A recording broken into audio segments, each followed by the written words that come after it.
Hey guys, today we're diving headfirst, and I mean headfirst into the swirling mists of time, back to an era so profoundly silent, so utterly devoid of tweets, texts, or even the scratch of a quill that your modern, constantly connected brain might just short-circuit.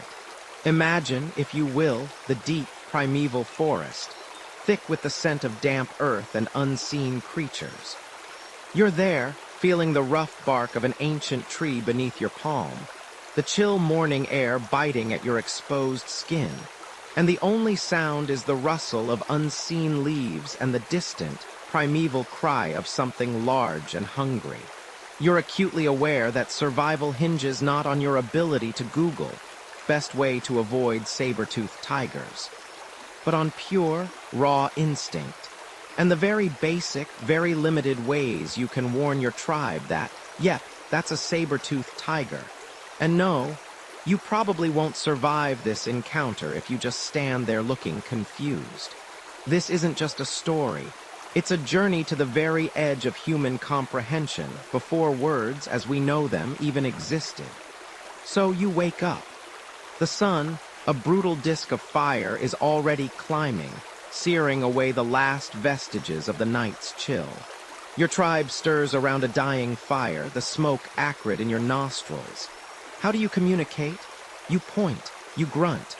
You probably do a surprisingly accurate mime of a hungry mammoth, which, let's be honest, would probably win you an award at a modern-day charades party. But here, it just means food needed bad. This was the baseline, the absolute ground floor of human interaction. Body language, guttural sounds, and the occasional well-aimed rock to get someone's attention. It was a remarkably inefficient system for anything beyond danger, food, or, ooh, shiny. Trying to explain a complex hunting strategy, like, we'll herd the gazelles into the narrow gorge by flapping these big leaves, and then you. Oog will scare them from the left while Grok and I wait on the right with the sharpened sticks, would have devolved into a frantic ballet of gestures and frustrated grunts, probably ending with everyone just chasing random squirrels. But humans, bless their little tool-making brains, are inherently obsessed with leaving a mark. Long before anyone even conceived of a written word, you were already finding ways to tell the future, or at least the immediate future, where you'd been. You'd stack stones into cairns to mark a trail, snapping branches in a specific direction. It was like an ancient, very slow, and easily forgotten version of Google Maps. You might score notches into a bone or a piece of wood, perhaps to keep a tally of the days gone by, or the number of deer taken in a successful hunt. These early tally sticks were probably the first true record-keeping system, a primordial spreadsheet, if you will, just without the pivot tables.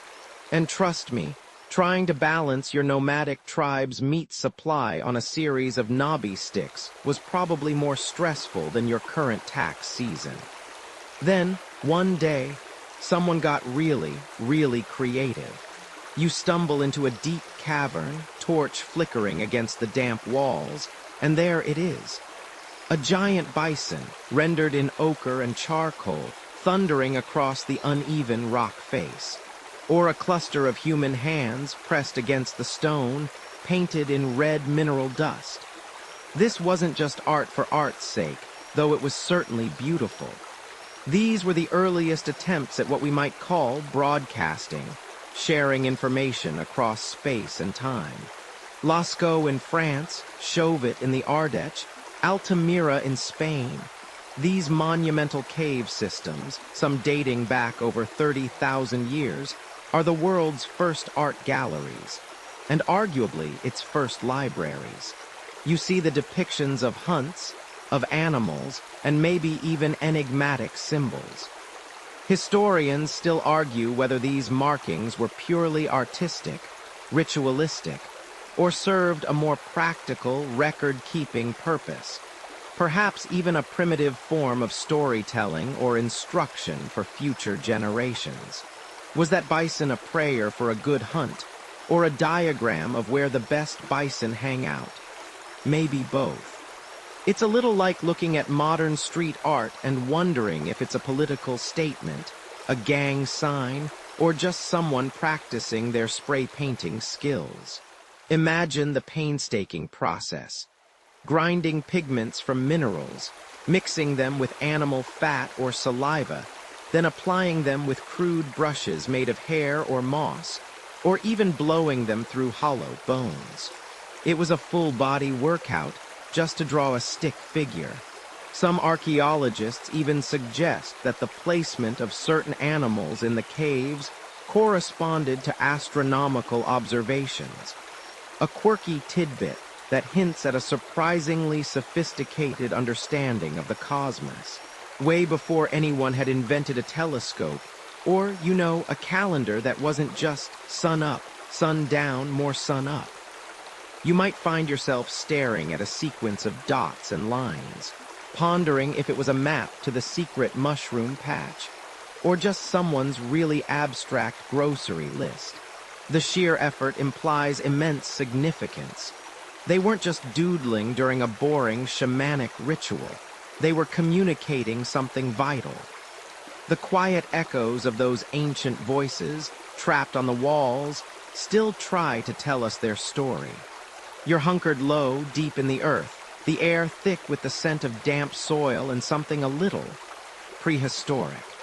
Maybe a hint of mineral dust, a whisper of ancient fire smoke that still clings to the very rocks around you. Your torch, a flickering, unreliable thing made of who knows what, casts dancing shadows that stretch and shrink on the uneven walls of this cavern. You can almost feel the presence of hands that shape the very tools used to carve these silent narratives, a silent hum of lives lived and lessons learned, all before anyone even dreamed of a hello. This isn't just a cave. It's a colossal, unedited, utterly unsearchable scroll of human beginnings. And honestly, if you were actually here, without your trusty smartphone or even a decent pair of shoes, you probably wouldn't survive this long enough to appreciate the artistic flair. Mosquitoes alone would get you, and then there's the distinct lack of a Starbucks. Remember those lost voices, those fleeting echoes we talked about? Well, imagine taking those whispers and etching them into permanence. Not with ink on paper, because, spoiler alert, paper hadn't even had its first awkward high school dance yet, but with the very earth itself. You see, long before tablets were for reading novels, they were just rocks. Big, immovable rocks. And the earliest storytellers, the OG documentarians, turned them into canvases. They took ochre, charcoal, manganese oxide, sometimes even crushed bones, mixed them with animal fat or water, and then, with steady hands and a vision, applied them. No fancy art supplies store, no online tutorials, just pure, unfiltered ingenuity. It must have been quite the scene, especially trying to get the right shade of bison brown when all you had was a lump of dirt and a vague idea. Think about what it took. You didn't just pop into a cave, find a flat wall, and start sketching a mammoth. Oh no. First, you had to find the cave. Then you had to navigate its treacherous darkness, probably battling bats and the occasional grumpy cave bear, which, trust me, is not a good look. Then you needed light, which meant animal fat lamps, constantly needing refilling. And then the tools. Your fingers for outlines, maybe some moss or animal hair for brushes, or hollow bones to blow pigment through, creating that ethereal, sprayed effect. It was an undertaking, an ancient mission statement painted in the very womb of the earth. These weren't quick doodles. They were profound acts of creation, often in the deepest, most inaccessible parts of the caves. For instance, the famous Hall of Bulls in Lascaux, France, isn't exactly in the gift shop area. You have to truly commit to get there. This speaks volumes about their purpose. The cave paintings of Lascaux, discovered in 1940, depict magnificent animals. Horses, stags, aurochs, bison with incredible vitality and naturalism, dating back approximately 17,000 years. They are not merely static representations, but often appear to be in motion, capturing the dynamic essence of the hunt or the herd. These aren't abstract scribbles. They're a sophisticated form of visual communication, a prehistoric blockbuster movie trailer, if you will, but without the annoying pre-roll ads. But what were these stories about? On the surface, you see animals, lots of them. Herds thundering across vast, unseen plains, individual beasts caught in mid-stride, sometimes spears piercing their flanks. It makes sense, right? Survival revolved around these creatures. Knowing their movements, their habits, their vulnerabilities was literally life or death. So, a visual encyclopedia of the local wildlife? Absolutely. A hunting guide for future generations. Plausible, yet there's more to it than just a prehistoric zoology lesson. You often find enigmatic symbols alongside the animal's dots, lines, grids. Sometimes human-like figures, often simplified, almost totemic, are present. And the most intriguing, perhaps, are the hand stencils. You see outlines of human hands, often missing fingers, created by pressing a hand against the wall and blowing pigment around it. Were these signatures a way of saying, I was here, my hand touched this sacred space? Or something deeper, a ritualistic act connecting the individual to the spiritual realm of the hunt? One particularly intriguing theory, championed by researchers like David Lewis Williams, suggests that many of these cave paintings, particularly those in the deepest, most isolated chambers, were not just art but a record of shamanistic rituals. The flickering light from the animal fat lamps would have made the figures appear to move, perhaps inducing a trance-like state in the viewers. Add to that the acoustic properties of some caves, where specific spots amplify sounds, and you have a full sensory ancient experience, but with less glitter and more bison. The missing fingers in some hand stencils. Some posit it was frostbite, others propose ritualistic amputation, or even that they were simply bending their fingers.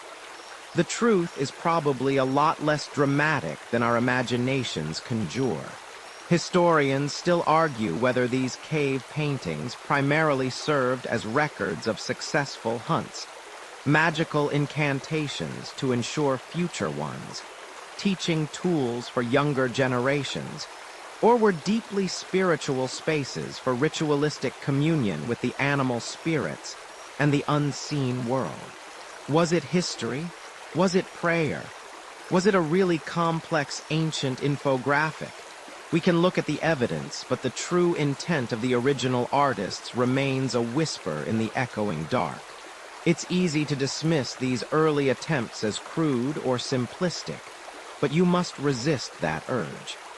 These were people figuring out how to transcend the fleeting spoken word, how to make a mark that would outlast their own breaths. They were laying the very groundwork for what would become sophisticated systems of writing. They weren't just drawing pretty pictures. They were formulating a visual language. They were communicating concepts, sharing knowledge, and perhaps even expressing profound beliefs about their place in the universe. Imagine trying to explain the migration patterns of reindeer to your grumpy, cave-dwelling teenager without a whiteboard. These paintings were that whiteboard, but infinitely more poetic and a lot harder to erase. The effort involved the precision, the sheer volume of images across continents, from the Chauvet Cave in France to the Cueva de las Manos in Argentina, tells you this wasn't a hobby. It was essential. It was the first monumental step towards humanity truly leaving its indelible mark, not just on the land, but on the fabric of time itself. You're looking at the birth of the archive, the very first library, painstakingly rendered, not on papyrus scrolls, but on the unyielding stone heart of the planet. And considering the sheer lack of natural light, it's a miracle they got any lines straight. Definitely no rulers involved. You feel the scorching sun bake the cracked earth beneath your bare feet as you trudge through the bustling marketplace of Uruk. Your senses assaulted by the clamor and a symphony of smells, roasting meat, pungent spices, and the unmistakable aroma of human sweat. Just yesterday, you were trading a couple of goats for a sack of barley, a simple enough transaction that required no more than a glance and a grunt of agreement. But today, you're standing amidst a dizzying array of goods. Towering stacks of woven textiles, shimmering piles of dates, glinting copper tools, and massive jars brimming with olive oil. How, you wonder, as a merchant gestures wildly at a flock of bleating sheep, do you keep track when you're exchanging hundreds of bushels of grain for dozens of animals and entire crates of dried fish? Your simple brain, accustomed to the immediate give and take of barter, struggles to comprehend the scale. This, my friend, is where the ancient world faced its first truly massive accounting problem, and its solution was, surprisingly, not another clever knot in a rope, but something far more humble. Clay, you pick one up, smooth and cool in your palm. It's just a cone, no bigger than your thumbnail. Another is a sphere, then a tiny disc with a cross etched into it. Seemingly insignificant, these little bits of baked earth might just be the most important innovation you'll encounter on this journey. Even more so than that time, someone figured out you could ferment grapes into something that made bad decisions seem like good ideas. These are clay tokens, and they are, in essence, the very first receipts, the earliest attempt at systematic record-keeping beyond a quick tally on a cave wall. Each shape, you learn, represents a specific quantity of a specific good.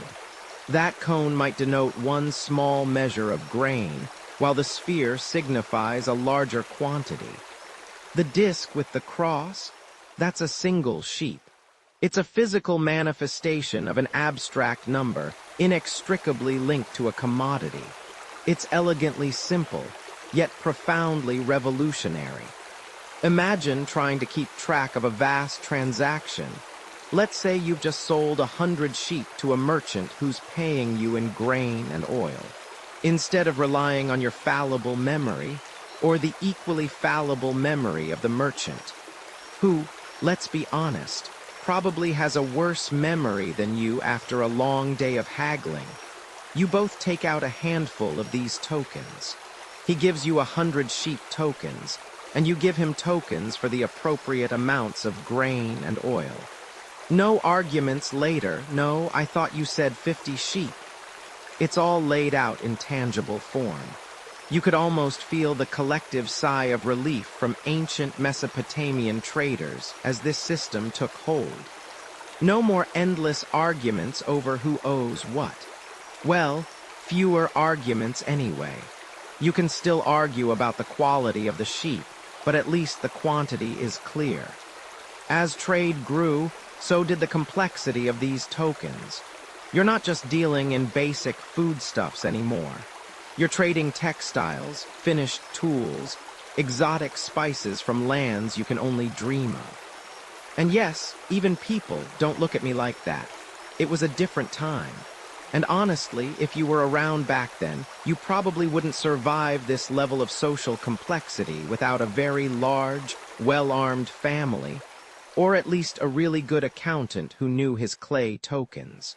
Soon, simply having a pile of tokens wasn't enough. What if someone nabs a few of your sheep tokens when you're not looking? Or adds a few extra grain cones to their pile after the deal is done?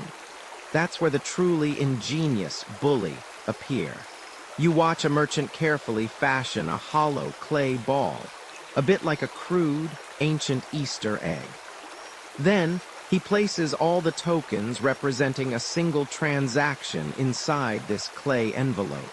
To make it even more secure, before the bulla hardens, he takes each token and presses it firmly onto the soft exterior of the ball, leaving its distinctive mark. So now you have a sealed package of tokens, and an imprint on the outside that tells you exactly what's supposed to be inside without breaking the seal. It's an early form of tamper-evident packaging, a kind of edible receipt that guaranteed the contents. You can imagine the exasperation of the first person who found their bulla broken open and a few valuable tokens missing. "My sheep!" They'd probably wail. "Someone stole my clay sheep." This practice, while brilliant, was also a bit redundant, wasn't it? You're making a token, then impressing its image on the outside of another piece of clay, then sealing the token inside the clay. It's like writing a note, putting it in an envelope, and then drawing a picture of the note on the outside of the envelope just to be sure. You can almost hear the conversation. "Why are we doing this twice?" you might ask, feeling the weight of the clay in your hand. "Can't we just draw the thing on the clay directly?" And someone, somewhere, probably after a particularly exhausting day of shaping dozens of identical little sheep tokens, had that exact thought. Why bother making the physical token and then impressing it? Why not just draw the sheep directly onto the clay tablet, or the grain measure, or the jar of oil? This seemingly small leap was gargantuan.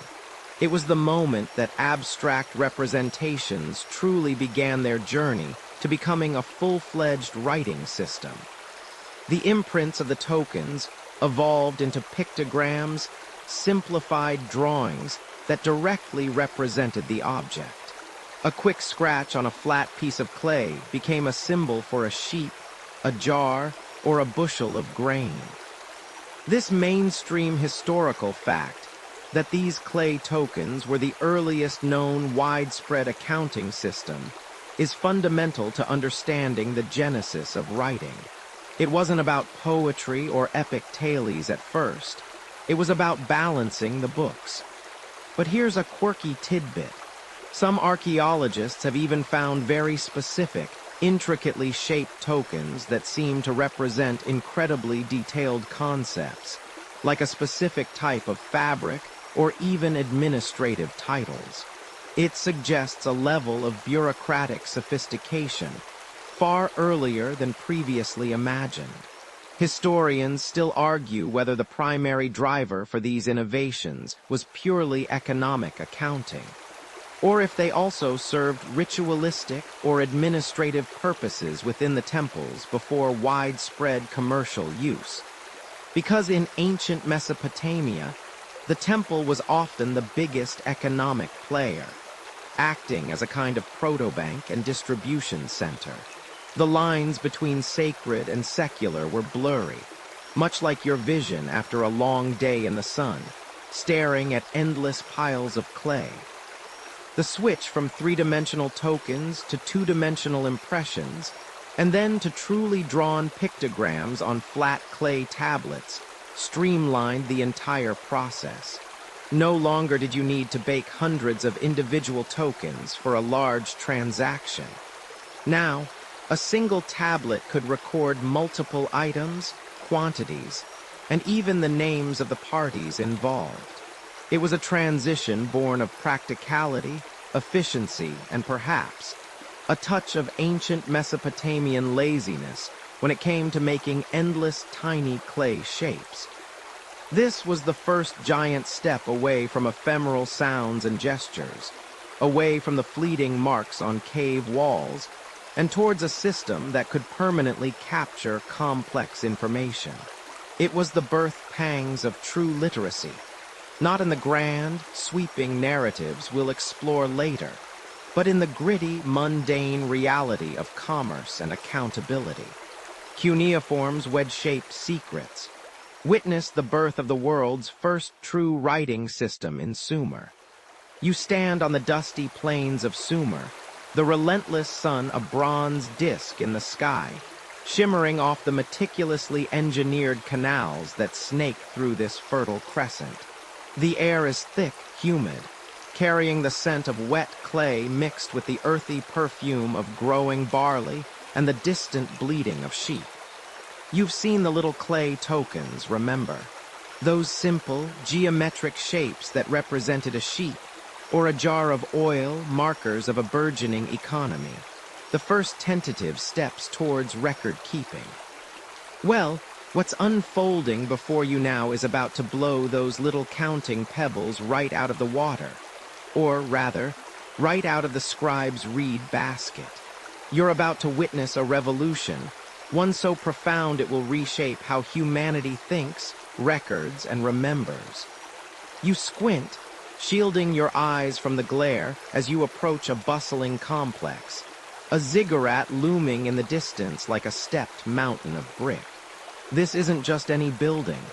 It's the temple, the very heart of the city-state, a sprawling administrative hub where priests and bureaucrats meticulously manage the city's vast wealth. Its harvests, its trade, its livestock. Imagine a modern-day logistics center, but instead of flickering computer screens and barcode scanners, they've got, well, clay. And lots of it. Piles of it in varying stages of dampness, waiting to be transformed into the very fabric of history. You watch a young scribe in training, his brow furrowed in concentration, his tongue poking out just slightly from the corner of his mouth. A universal sign of deep concentration, it seems. He presses a blunt reed stylus into a soft, damp tablet, freshly kneaded and smooth. It's not a random scratch. It's a deliberate, precise movement, leaving a crisp, wedge-shaped impression. Then another, and another. Each mark a cuneus, a wedge. Hence, cuneiform. You're watching human communication, literally being pressed into existence, one precise stroke at a time. The quiet, repetitive rhythm of stylus on clay is almost meditative. A soft, whispering sound that speaks of order and permanence. Honestly, if you were actually living here, back in the Bronze Age Sumer, you'd most likely be a farmer, toiling in the fields under that relentless sun, praying the Tigris and Euphrates didn't flood too much, or even worse, too little. Becoming a scribe, that was like winning the ancient lottery. A grueling, years-long education that most people simply weren't cut out for, or more likely, couldn't afford. Forget your modern university debt. Try memorizing hundreds of complex wedge combinations before breakfast. If you messed up, you didn't just get a bad grade. You probably got a good whack on the hands from your stern teacher, who, let's be real, had probably dealt with your particular brand of clumsy, fumbling error before. Your teacher probably had a favorite reed for administering justice, too. Much like my old English teacher had a favorite red pen, though thankfully, hers only bruised egos, not knuckles. This system, born out of the sheer administrative necessity to manage ever-growing temple economies and burgeoning trade networks, wasn't just a simple pictographic representation of objects. While it certainly started with pictures, a head for head, a bowl for food, it quickly evolved. These Sumerians, bless their astonishingly innovative hearts, realized they could use these symbols not just for objects, but for the sounds of their language. So the sign for arrow, which was pronounced something like T in Sumerian, could also mean life, which was also pronounced Tai because they sounded similar. This was a massive, unprecedented leap, transforming writing from mere mnemonic aids or simple picture stories into a system capable of representing the nuances and complexities of spoken language itself. It allowed them to record not just mundane lists of barley sacks and sheep tallies, but intricate legal codes, grand epic poems like the Epic of Gilgamesh, haunting hymns to their gods, and even mundane school exercises. The Code of Hammurabi, that enduring symbol of ancient law, recorded in cuneiform.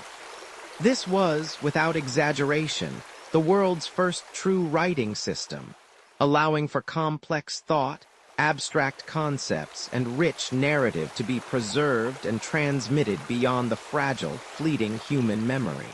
They weren't just doodling. This wasn't some ancient notes app for random thoughts like, "Did I leave the oven on?" No, this was serious business, recording every grain of barley and every sheep's bleat. Because if it wasn't written down, did it even exist? A true bureaucrat's paradise, really. And get this, Sumerian scribes, despite their rigorous training, apparently had a sense of humor, even in their school texts. We've unearthed exercise tablets where students would copy proverbs like, "A scribe whose hand does not move with the stylus, his face turns pale."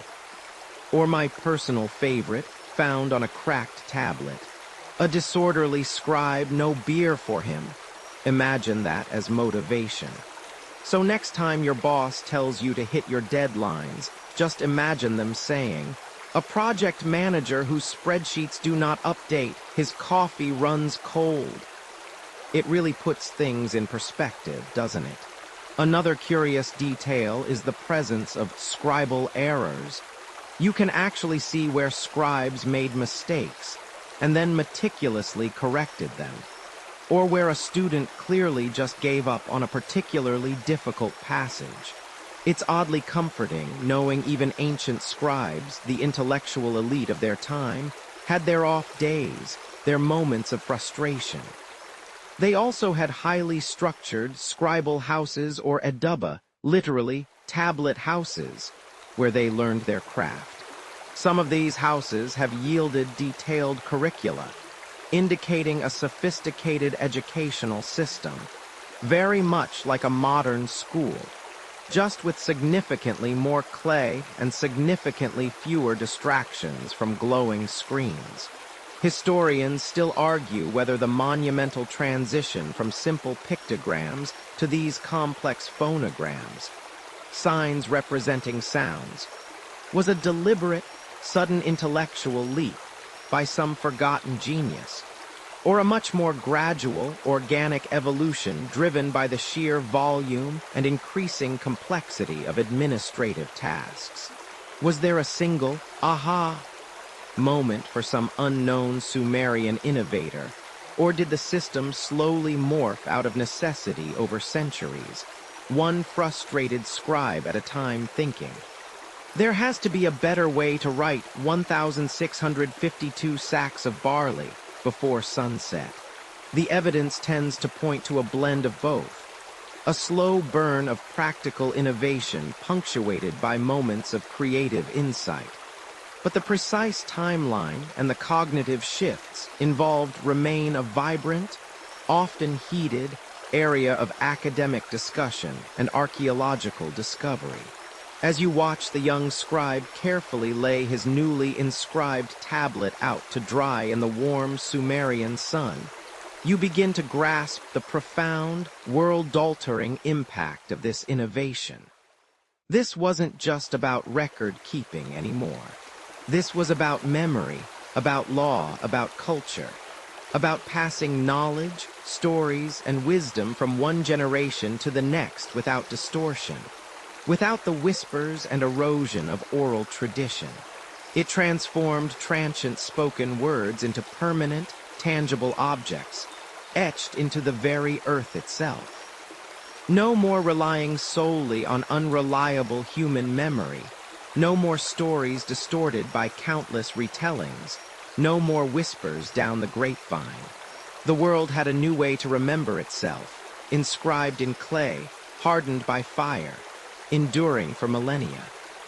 And as the sun dips lower, painting the horizon in hues of burnt orange and deep purple, you can almost hear the silent echo of countless stories already being preserved on these humble tablets, waiting for someone millennia later to uncover and read them once more. The story of how we learn to write, truly write, has only just begun. You're part of it now. Hieroglyphs, sacred pictures, speak. Discover the intricate and beautiful picture writing of ancient Egypt.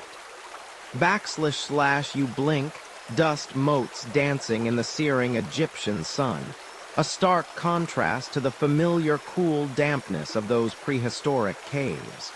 Here, the air shimmers above the Nile's life-giving ribbon, and the very landscape feels monumental.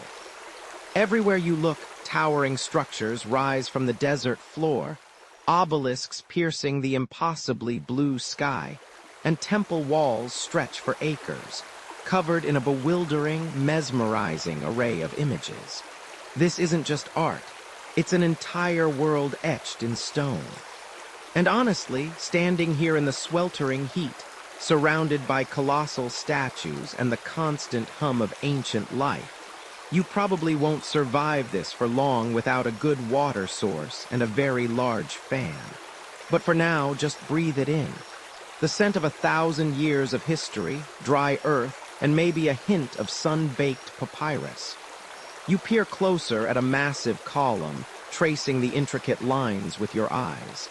There are birds with long legs, elegant ibis, watchful owls, coiled snakes, seated figures with animal heads, and tiny, stylized human forms. Are they telling a story? Are they prayers? A shopping list for the gods? You're looking at hieroglyphs, the sacred picture writing of ancient Egypt, a system so rich, so profound. It was literally considered the words of the gods. Unlike those cuneiform wedges we chatted about, which were all about practicality and inventory, hieroglyphs were art. Every symbol, every graceful curve was designed to be beautiful, to convey meaning not just through its message, but through its sheer aesthetic power. Imagine trying to get your grocery list to look this good. My list usually just says milk and looks like a crime scene. These weren't simple doodles. Oh no. The ancient Egyptians developed a writing system that was both picture-based, like our emojis, but way more complex and phonetic, like our alphabet, where symbols represent sounds. So a picture of an owl could mean owl, but it could also represent the sound. Confused yet? Don't worry, you're not alone. Mastering this took years of dedicated study, usually by a privileged few, the scribes. These were the rock stars of ancient Egypt, the intellectuals who held the keys to knowledge and power. They spent their entire lives perfecting the delicate brushstrokes on papyrus, or overseeing the chisel work on grand monuments. Think of it, centuries before the printing press, every single word had to be meticulously drawn or carved. It makes modern shorthand look like finger painting. And here's a quirky tidbit for your bedtime brain. Sometimes, if a hieroglyph depicted something considered dangerous or evil, like a snake or a specific enemy, the scribe would intentionally draw it incomplete or even kill it by piercing it with a symbolic spear, just to prevent its power from escaping the text and causing trouble in the afterlife. Talk about literally killing your darlings. The beauty of hieroglyphs also lies in their flexibility. They could be read from left to right, right to left, or even top to bottom. How do you know which way to start? You ask, probably scratching your head. Easy. Just look at the little people and animals. They always face the beginning of the line. It's like a built-in arrow system. A bit like those confusing IKEA instructions, but with more pharaohs and fewer Allen wrenches. Historians still argue whether the general populace could understand even a fraction of what was written on these grand walls, or if the intricate sacred texts were primarily for the elite, a visual language designed more for reverence than common communication.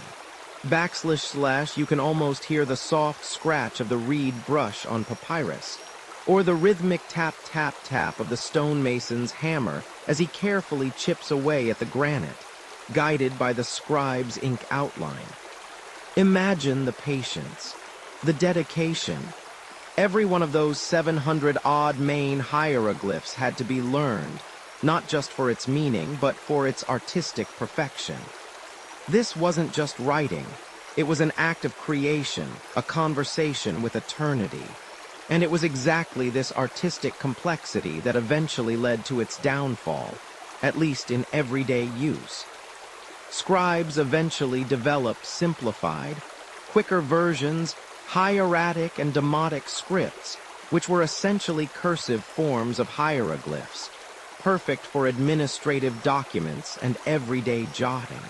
Because, let's be honest, trying to draw a perfect ibis every time you need to write receipt gets a bit tiresome. But the true genius of hieroglyphs, the key to unlocking this treasure trove of ancient Egyptian thought, lay dormant for centuries until a chance discovery. Our mainstream historical fact for tonight: the Rosetta Stone. Found in 1799 by French soldiers, this unassuming slab of granodiorite held the same decree inscribed in 3 scripts: hieroglyphic, demotic, that simplified cursive version, and ancient Greek. It was like finding a linguistic cheat sheet. For the first time in over 1,000 years, scholars like Jean-Francois Champollion finally had the Rosetta Stone to crack the code, painstakingly matching the known Greek text to the mysterious hieroglyphs. It was the ultimate aha moment, ripping back the veil on millennia of lost voices and allowing us to finally understand the sacred pictures that speak so eloquently from the tombs and temples of ancient Egypt. The secrets poured out, stories of pharaohs, gods, daily life, and the Egyptian understanding of the cosmos, all beautifully preserved in these intricate, eternal images. You've squinted at the grand, pictorial sweep of hieroglyphs, a language etched into eternity, whispering secrets from the Nile. But as mighty as Egypt was, the world of writing, much like the restless sands of the Fertile Crescent, refused to stand still. You find yourself now not gazing at towering obelisks, but rather squinting in the harsh, dry air, dust motes dancing in the relentless sun. As you stand on the plains between the Tigris and Euphrates, where the very concept of writing, that nascent seed we watched sprout in Sumer, is about to undergo a profound metamorphosis. Imagine the heat shimmering off vast fields of barley, the distant bleat of sheep, the murmur of a language that isn't Sumerian, yet is about to inherit its written legacy. The Sumerians, pioneers of the wedge, saw their civilization rise and eventually yield to new powers. Enter the Akkadians. These weren't some alien invaders, but a Semitic-speaking people who had long coexisted with the Sumerians in Mesopotamia. They lived, traded, and probably bickered over canal rights right alongside them. As their political and military influence grew, culminating in the vast Akkadian Empire under figures like Sargon the Great, a man so legendary, he probably inspired more fan fiction than ancient Sumerian epic poems. They faced a practical dilemma. How do you run an empire when your primary communication tool is designed for a completely different tongue? Sumerian cuneiform was primarily logographic, meaning each sign often represented a whole word. Think of it like a very fancy emoji for every single concept. The Akkadians, whose language was structured differently, with more emphasis on prefixes, suffixes, and verb conjugations, couldn't just use a star sign for star and call it a day. They needed something more flexible. So they did what any smart conqueror does. They appropriated, adapted, and in doing so, inadvertently turbocharged the evolution of writing. They took those Sumerian wedge marks, those beautiful, complex impressions, and began to use them not just for the Sumerian words they originally depicted, but for the sounds of their own Akkadian language. This was a colossal, albeit gradual, shift. Instead of a sign always meaning house, It could now also represent the syllable bit, which happened to be the Akkadian word for house, or just the sound by. The sign for water, originally in Sumerian, could now represent the syllable in Akkadian words. It's like taking a pictograph of a cat and deciding it will now just stand for the sound ka or at. Suddenly, your writing system becomes far more versatile, capable of spelling out pretty much any word, regardless of whether it had a dedicated logogram. This process created a wonderfully convoluted system where a single cuneiform sign could have multiple readings. It could be a Sumerian logogram, an Akkadian logogram, or a phonetic syllable. Imagine trying to read that.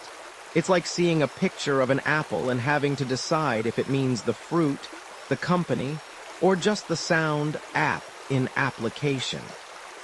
Honestly, trying to learn this system, you'd probably throw your hands up, collapse in a heat-induced stupor, and just go back to drawing stick figures in the sand. And frankly, you probably wouldn't survive this. This adaptation wasn't just about convenience, it was about power. As the Akkadian Empire expanded, so did its need for administration, communication, and record-keeping.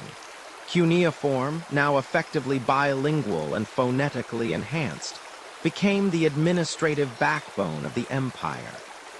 Scribes, once merely recording Sumerian hymns and grain receipts, now meticulously documented Akkadian decrees, trade agreements, and imperial correspondence. This was a mainstream historical fact that cemented cuneiform's place as the dominant writing system of the ancient Near East for millennia to come. The ingenious, yet incredibly complex Akkadian cuneiform system then spread like wildfire across the Fertile Crescent and beyond. Other languages, like Elamite in modern-day Iran, Hurrian in northern Mesopotamia, and later Hittite in Anatolia, all borrowed and modified cuneiform to suit their own linguistic needs. It became the diplomatic lingua franca, the language of international relations. Imagine ancient kings in Egypt or Anatolia receiving letters written in Akkadian cuneiform, even if their own languages were totally different. It was the ancient world's equivalent of everyone communicating via email, even if their internal office memos were still written by quill and parchment. Now for a quirky tidbit. While Akkadian flourished and Sumerian slowly faded as a spoken language, kind of like Latin's journey from everyday speech to scholarly domain Sumerian cuneiform signs, and indeed the Sumerian language itself lived on. Scribes continued to study Sumerian in schools, learning its complex grammar and vast vocabulary, often using Sumerian texts as a sort of advanced linguistic exercise. They'd painstakingly copy ancient Sumerian literary works and hymns, essentially keeping a dead language very much alive in the realm of academia and religious ritual. So even as Akkadian was riding high, the ghost of Sumerian was still very much present, lurking in the shadows of every clay tablet, sometimes offering a convenient logogram, sometimes just a reminder of who got there first. Historians still argue whether this widespread adoption of cuneiform by so many diverse languages truly streamlined communication, or if it merely created a new layer of interpretive complexity for scribes. Was it a triumph of adaptability, or a testament to bureaucratic inertia, sticking with a familiar script even when a more intuitive one might have been invented? The debate hinges on just how efficiently information flowed across these culturally diverse empires, and how much was lost in translation, or rather, in transliteration. But regardless of the scholarly wrangling, one thing is clear. By adapting the Sumerian wedge, the Akkadians ensured that cuneiform, in its new, flexible form would dominate the intellectual landscape of the ancient Near East, carrying the whispers of empires for another 2,000 years. You've seen how those wedge-shaped marks, those cuneiform secrets, spread like wildfire across the Fertile Crescent, adapting and evolving with each new tongue that embraced them. But now you drift west, following the ancient trade routes, your senses tingling with the dry heat of the Egyptian desert. The air, thick with the scent of sand and distant incense, whispers tales of pharaohs and gods, of a script so intricate, so visually stunning, it seemed almost alive. You're standing, perhaps, near the dusty banks of the Nile, where towering obelisks pierce the cobalt sky, their surfaces etched with countless enigmatic images. Birds, serpents, human figures with animal heads, eyes staring out from millennia past. These are hieroglyphs, the sacred carvings, and for centuries, they've been the ultimate locked diary of a lost civilization. Imagine trying to read a language where every word is a tiny piece of art, some literal pictures, some symbolic, some phonetic, all mixed together in a beautiful, bewildering dance. Without a key, you're essentially trying to understand a secret handshake by watching it from across a football field, blindfolded. You probably won't survive this, by the way. Your head would explode from the sheer cognitive overload. For over 1,000 years after the last true practitioners faded, these stunning pictorial words were just that. Stunning pictures. Art, not language. A grand, silent monument to a time almost beyond comprehension. The world looked at them, admired their beauty, speculated wildly, but ultimately remained utterly clueless. It was like staring at a magnificent, intricately designed lock, knowing there's a treasure behind it, but having absolutely no idea where the key might be, or even if one exists. Then you fast forward to 1799. Napoleon Bonaparte, fresh from his dazzling victories in Europe, brings his grand army, and just as importantly, his retinue of scientists and scholars to Egypt. They're not just there to conquer, they're there to document, to understand this ancient land in every conceivable way. And it's during a seemingly mundane operation, the demolition of an old wall to expand a fort near the town of Rosetta, modern-day Rashid in the Nile Delta, that a soldier named Pierre-Francois Bouchard, probably just trying to get through his shift, uncovers something truly extraordinary. It's a slab of dark, fine-grained stone, almost black, about 3 feet, 9 inches tall, 2 feet, 5 inches wide, and roughly a foot thick. It's heavy. You can almost feel the cool, smooth surface beneath your fingers despite its rough-hewn origins. And carved into its face in 3 distinct bands are different scripts. The top text, you can immediately tell, are those familiar, perplexing hieroglyphs. Below that, something cursive, flowing, a script less pictorial, more like squiggles. And beneath that, something distinctly Greek. Ah, Greek. Now that's a language scholars across Europe could read. You feel a prickle of excitement, a nascent hope, though for Bouchard it was probably just another heavy rock to move. This isn't just any rock. This is a historical lottery ticket. The Greek text, when translated, reveals a decree issued by a council of priests in Memphis in 196 BC, honoring King Ptolemy V. Epiphanes. And here's the kicker, the mainstream historical fact that makes this slab the superstar it is. The decree explicitly states that it should be inscribed in 3 scripts: hieroglyphic for the gods and priests, Demotic, the everyday cursive script of the Egyptians at the time, and Greek for the Greek-speaking rulers of Egypt. This means, for the first time in over a millennium, humanity possessed a direct, explicit, side-by-side translation of hieroglyphs. It was the ultimate crib sheet, a decoder ring for an entire lost civilization. The stone eventually finds its way into British hands after Napoleon's defeat, a spoil of war.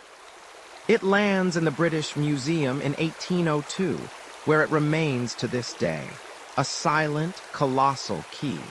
But possessing the key is one thing, figuring out how to use it is another entirely. You have three versions of the same message, but understanding how those hieroglyphs worked was still a monumental puzzle. Were they purely pictorial? Did they represent sounds? Were they ideograms? The brilliant minds of Europe began to gnaw at it. Two figures, in particular, stand out in this intellectual gladiatorial arena. First, there's Thomas Young, a brilliant English polymath. He was a physician, physicist, linguist, and even made significant contributions to the wave theory of light. He correctly identified that some of the hieroglyphs represented phonetic sounds, particularly those enclosed in cartouches, which he rightly deduced were royal names. It's a pretty quirky tidbit that this guy, who was busy with optics and human anatomy, was also dipping his toes into ancient Egyptian linguistics. He made serious headway, recognizing similarities between the Demotic and hieroglyphic scripts, and even linking some hieroglyphic signs to Coptic, a late form of the Egyptian language written with Greek letters. It was a crucial step, but he couldn't quite cross the finish line. He believed the hieroglyphs were mostly symbolic, not phonetic. Then there's Jean-François Champollion, a young, intensely dedicated French scholar, practically obsessed with Egypt from his childhood. He had a deeper understanding of Coptic, which proved to be his secret weapon. Imagine poring over ancient texts, day after day, year after year, your eyes straining, your mind racing, trying to make sense of what seemed like random doodles. He built on Young's insights, but crucially he realized that hieroglyphs were a complex system, a hybrid, a true linguistic mashup. Some signs were phonetic, representing sounds like our alphabet letters. Some were ideograms, representing whole concepts or objects, and some were determinatives, signs that helped clarify the meaning of other signs. It was like discovering that a single emoji could, depending on its context, be a letter, a whole sentence, or just a hint for the person trying to read it. Talk about a complex text message. The breakthrough moment for Champollion came in 1822. He was examining copies of inscriptions from the temple at Abu Simbel, particularly the cartouche of Ramesses II. By comparing it to the cartouche of Ptolemy V on the Rosetta Stone, and using his knowledge of Coptic, he was able to definitively prove the phonetic nature of many hieroglyphs. He famously declared, "G tines el affaire, I've got it," and then reportedly fainted from excitement. This wasn't just cracking a code. It was bringing an entire civilization back to life, allowing their own words, their own histories, their own prayers to be read for the first time in centuries. Historians still argue whether Young or Champollion truly deserves more credit for the decipherment, a debate that highlights the collaborative yet competitive nature of scholarly discovery. But what's undeniable is the profound impact of their combined work.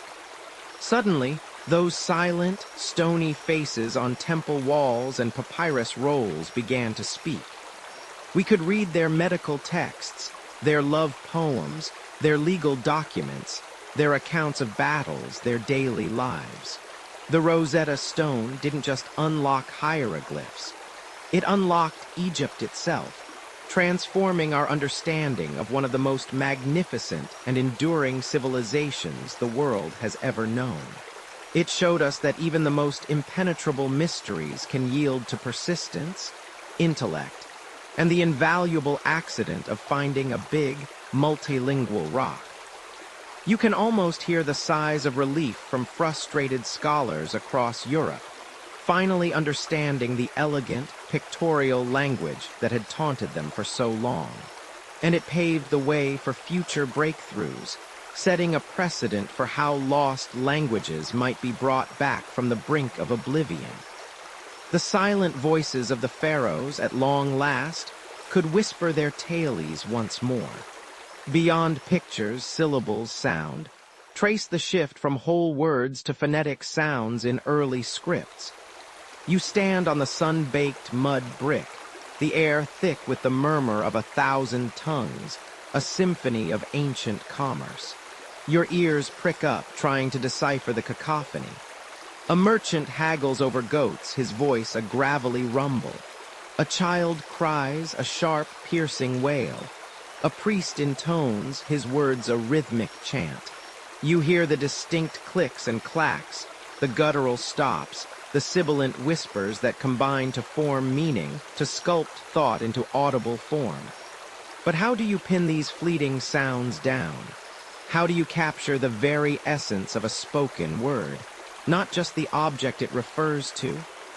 This is the chasm you're about to leap across, from the visible world to the invisible realm of pure sound. And trust me, without a recording device or a modern linguistics degree, you probably won't survive the mental gymnastics required to invent this next step. Remember those magnificent hieroglyphs, each one a miniature masterpiece, or the sturdy, wedge-shaped cuneiform marks. They were brilliant, truly revolutionary.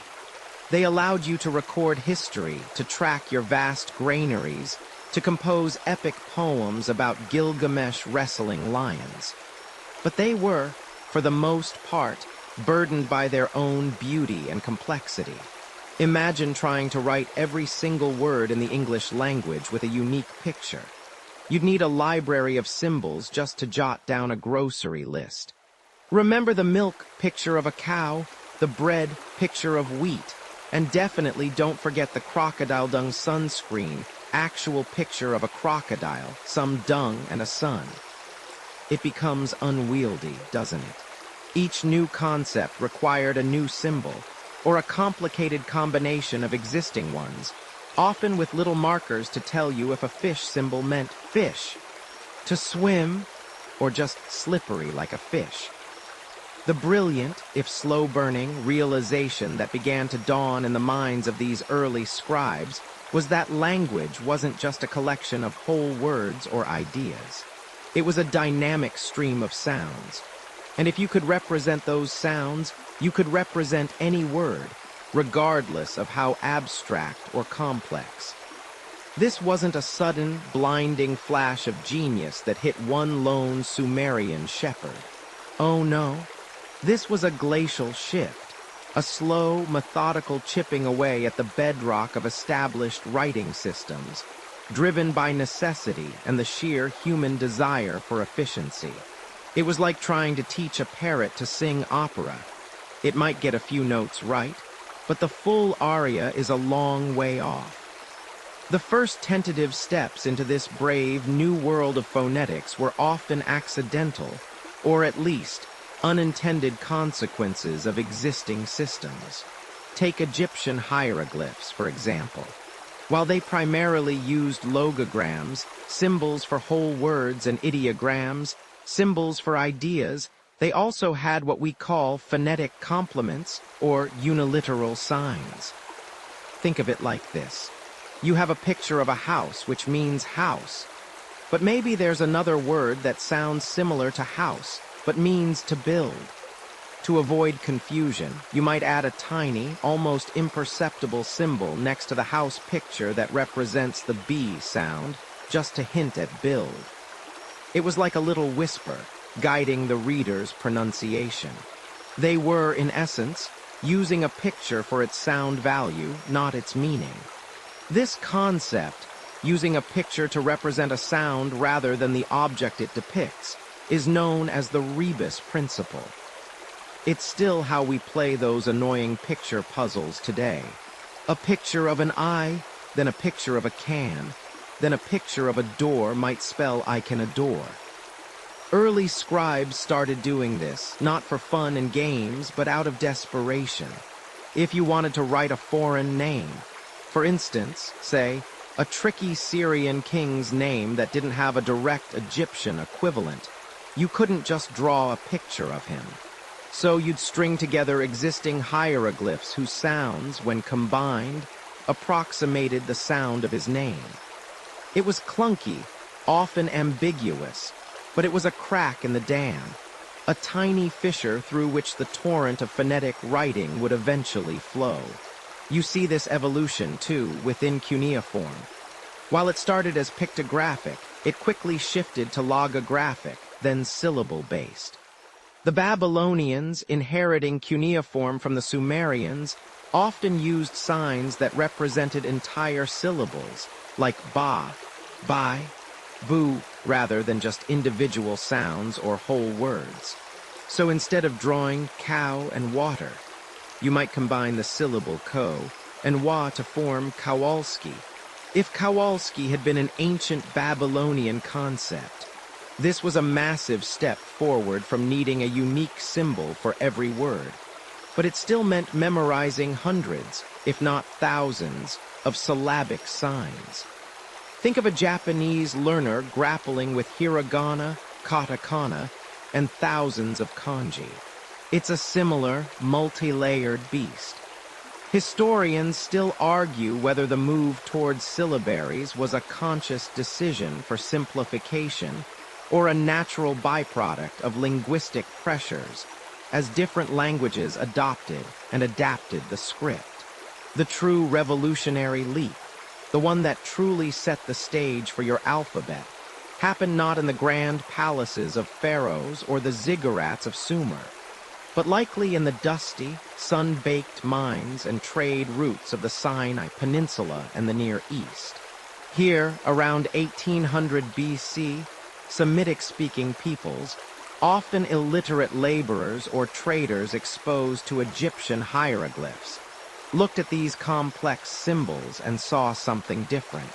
They didn't see the intricate artistry or the deep religious symbolism. They saw sounds.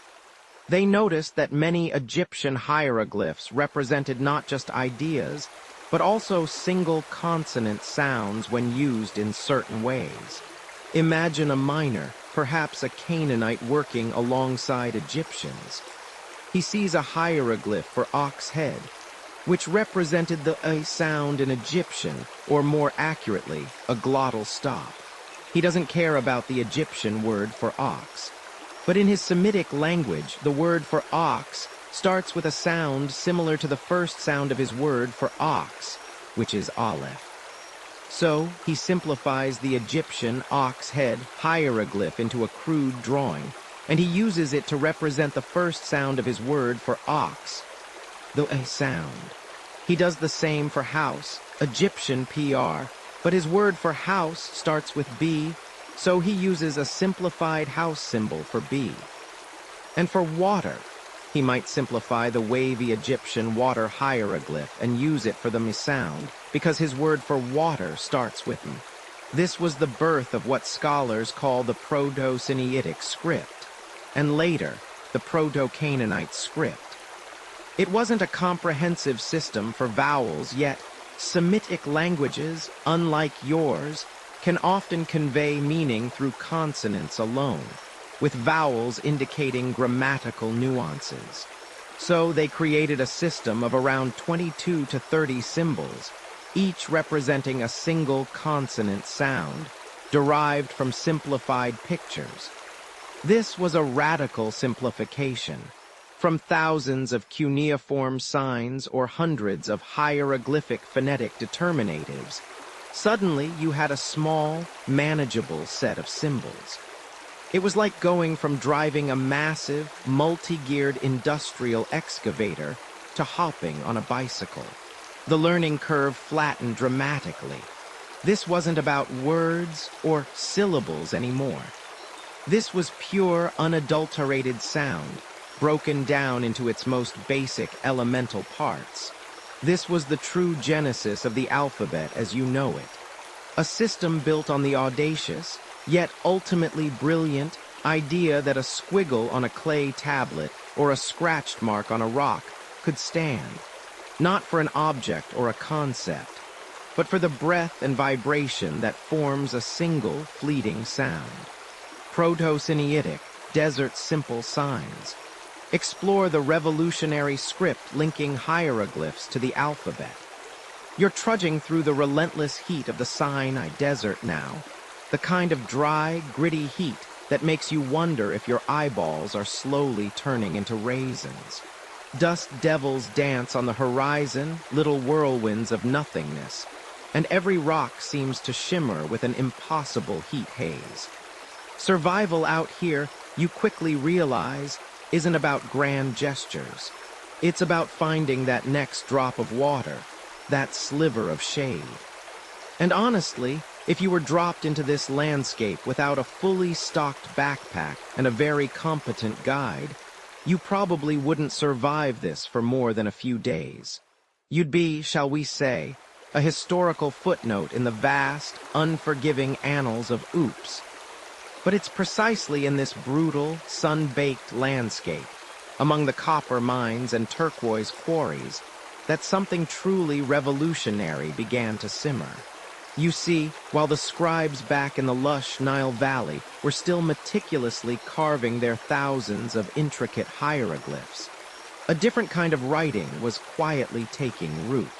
Imagine a group of Semitic-speaking miners and laborers, working tirelessly alongside Egyptians, perhaps even some enslaved people, under the desert sun. They saw the elegant, complex hieroglyphs, but they didn't have the time, the training, or frankly, the artistic inclination to master a system designed for monumental temples and royal decrees. They needed something simpler, faster, something that could be scrawled on a pottery shard or a rock face. A quick note, a prayer, a tally of their endless toil. And so, perhaps around the 19th or 18th century BCE, a brilliant shortcut emerged, born of necessity and cross-cultural exchange. The Proto-Sinaitic script. This wasn't some grand council of scholars debating linguistic theory. This was practical innovation in its rawest form. Think of it like this. You see a picture of an ox head.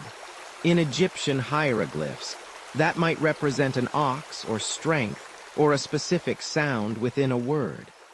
But what if you just wanted that ox head to represent the first sound of the word ox in your language? In the Semitic tongue spoken by these miners, the word for ox was something like ejectiva LP or ejectiva LPU. So the picture of the ox head became the sound A, the very first sound of ejectiva LP. Mind. Blown. This principle, known as acrophony, was the game changer. Instead of a symbol standing for an entire word, or a complex combination of consonants and determinatives like in hieroglyphs, these clever folks picked a simple picture and assigned it the initial sound of the word that picture represented in their own language. A hand cap became K, water mayim became M, a house bait became B. You get the idea. It was like taking the greatest hits of the hieroglyphic alphabet and stripping them down to their bare, phonetic essentials. No more memorizing thousands of characters. Suddenly, you were looking at a system with maybe 24 signs. It was the original light version of writing, and it was glorious. This desert innovation was, in essence, the very first alphabet. Let that sink in. Not a syllabary, where one sign equals a syllable like ba or ko, nor a logographic system where one sign equals a whole word, like those clay tokens we talked about, remember?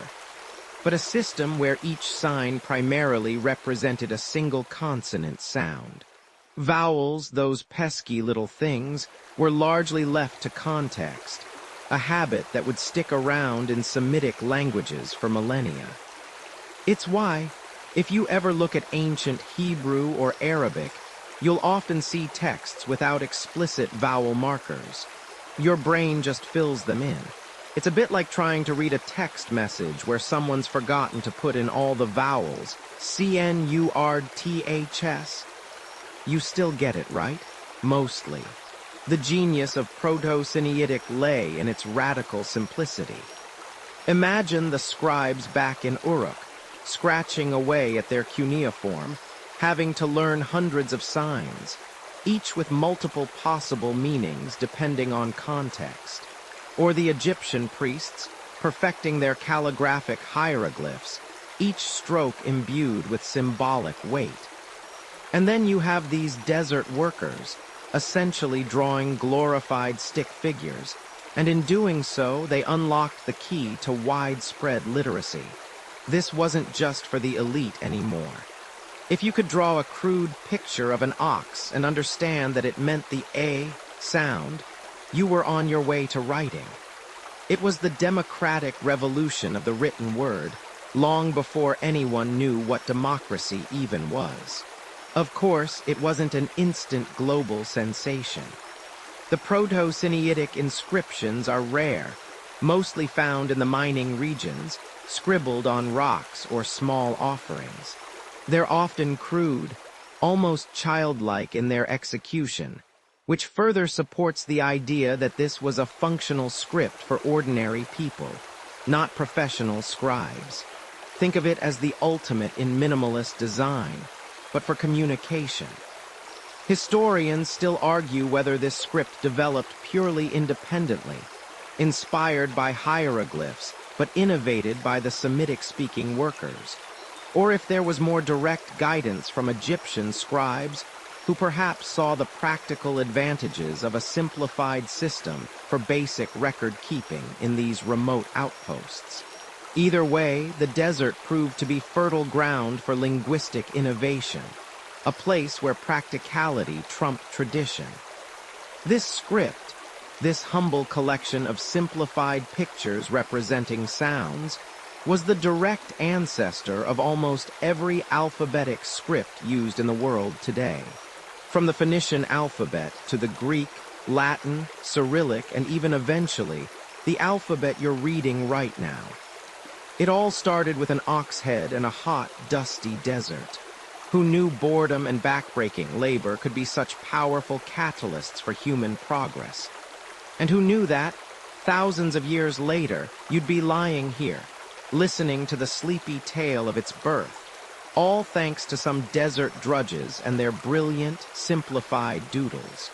The sun begins to set over the ancient copper mines, painting the sky in fiery hues, and you can almost hear the echoes of their rough-hewn signs whispering on the wind. You feel the gentle sway of the ship beneath you, a rhythmic lullaby orchestrated by the vast, open sea. The sun, a warm, benevolent eye in the impossibly blue sky, kisses your face. Around you, the scent of cedar wood, rich and earthy, mingles with the faint, sharp tang of salt, and the exotic perfume of spices packed deep in the holds. You're not merely a passenger. You are an invisible observer aboard a Phoenician bireme, cutting effortlessly through the Mediterranean waves. The rhythmic slap of water against the hull is a constant companion, a sound that has echoed through the ages, accompanying countless journeys just like this one. Look around. The sailors, their skin tanned to a deep bronze by generations of sun and sea, move with an easy confidence born of a life spent battling the elements. Their hands, gnarled and strong, adjust sails woven from flax. Their eyes, keen and squinting, scan the horizon for distant shores or perhaps for the telltale glint of a rival ship. They're not dressed in fancy uniforms. Practicality dictates their rough tunics and simple leather sandals.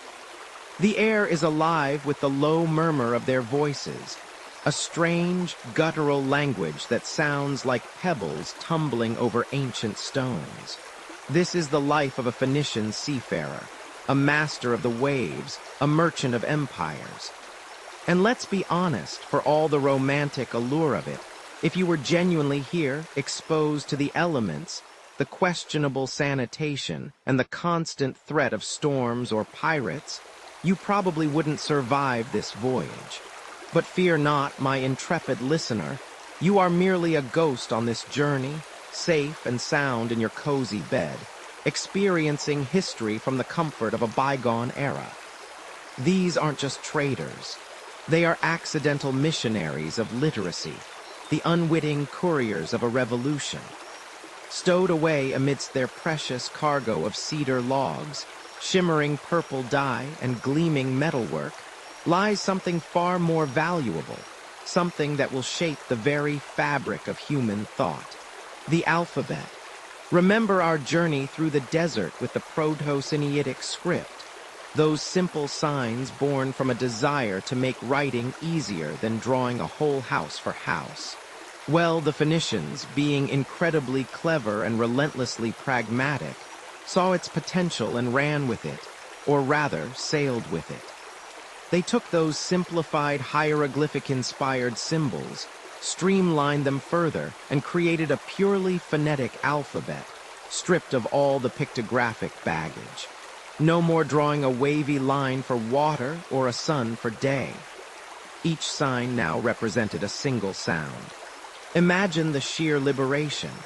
Suddenly, writing wasn't just for priests in temples, meticulously carving hieroglyphs, or for scribes hunched over wet clay tablets, painstakingly impressing cuneiform wedges. Though we do love our ancient accountants, bless their diligent little hearts. Now, almost anyone could learn to read and write with relative ease. This wasn't just a convenience, it was an economic superpower. As the ship sails, you realize the sheer audacity of their enterprise. From their home cities like Tyre, Sidon, and Byblos, nestled along the eastern Mediterranean coast, they ventured forth not as conquerors but as entrepreneurs. Their network of trading posts and colonies stretched like a bead necklace across the entire Mediterranean basin. From the sun-baked shores of North Africa to the rugged coastlines of Sicily, Sardinia, and even as far as the Iberian Peninsula, their distinctive, high-prowed ships were a common sight. They didn't just exchange goods. They exchanged ideas, technologies, and most importantly for our story, their groundbreaking writing system. This isn't just a mainstream historical fact. It's the mainstream historical fact about the Phoenicians and the alphabet, their role as the primary disseminators of this revolutionary script. They weren't just selling exotic goods. They were selling the very concept of accessible literacy. Think about it. Every time a Phoenician merchant needed to record a transaction in a foreign port or tally up inventory in a distant outpost, they weren't trying to teach the locals complex cuneiform or ornate hieroglyphs. They were showing them a simple, elegant system of 22 symbols, 22 sounds, that could capture almost any spoken word. It was a brilliant business move, really. A common, easy-to-learn writing system made trade smoother, clearer, and more efficient. Less confusion over contracts, fewer disputes over invoices, and probably less yelling across the docks when trying to negotiate prices in a foreign tongue. It was like they invented the world's first universal business language. No wonder it caught on like wildfire. Historians still argue whether the Phoenician alphabet's incredible speed of adoption was purely due to its practical advantages, or if there were deeper cultural factors at play, a thirst for literacy beyond just the elite. Here's a quirky tidbit for you.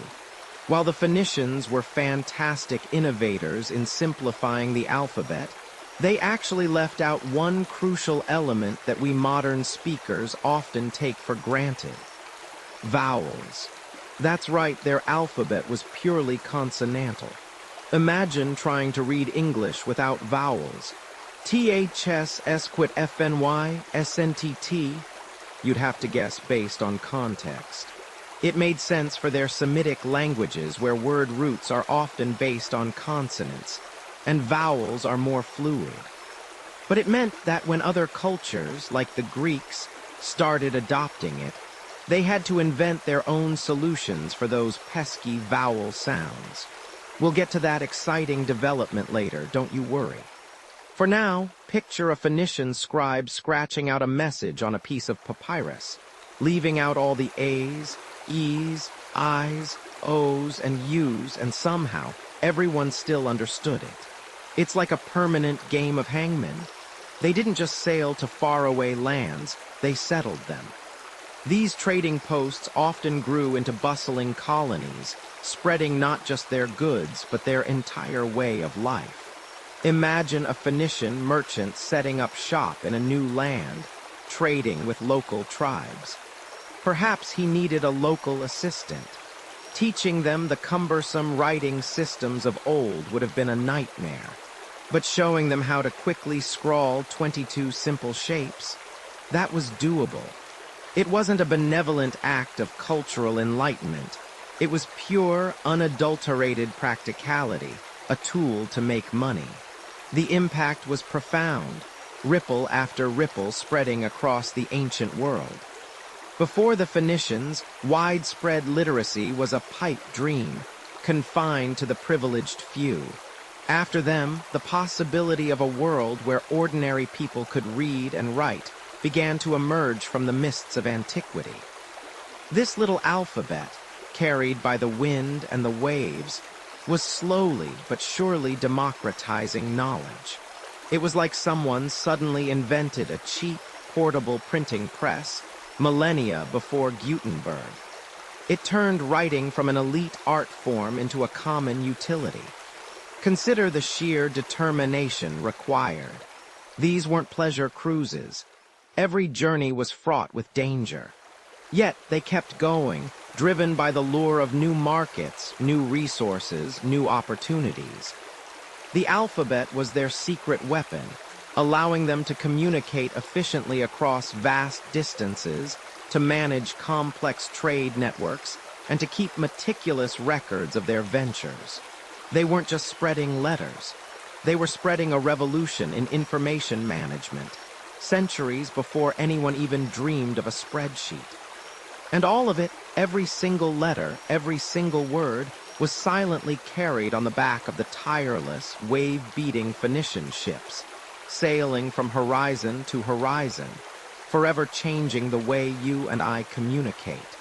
You've just disembarked from a sun-drenched Phoenician galley, the tang of salt and cedar still clinging to your clothes.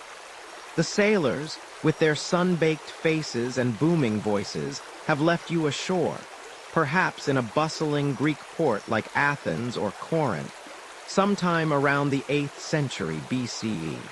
They've dropped off their cargo of cedar, purple dye, and unbeknownst to them, the most precious cargo of all, a revolutionary string of symbols, a rough and ready alphabet of consonants. Imagine the scene. The cacophony of the marketplace, the bleating of goats, the shouts of vendors, the endless chatter of a language that, to your ears, sounds like a complex symphony of consonants, all bumping into each other like clumsy dancers. You watch as a local merchant, a man with a neatly trimmed beard and a toga that's seen better days, squints at a Phoenician inscription on a clay tablet. He can read it mostly. The sounds are there, the core of the words, but something is missing. It's like trying to understand a song by only hearing the drums and bass. You're getting the rhythm, sure, but where's the melody? Where's the soaring vocal line? This, my friend, is where the Greek genius truly shines, where the humble, seafaring Phoenician script gets a serious glow-up.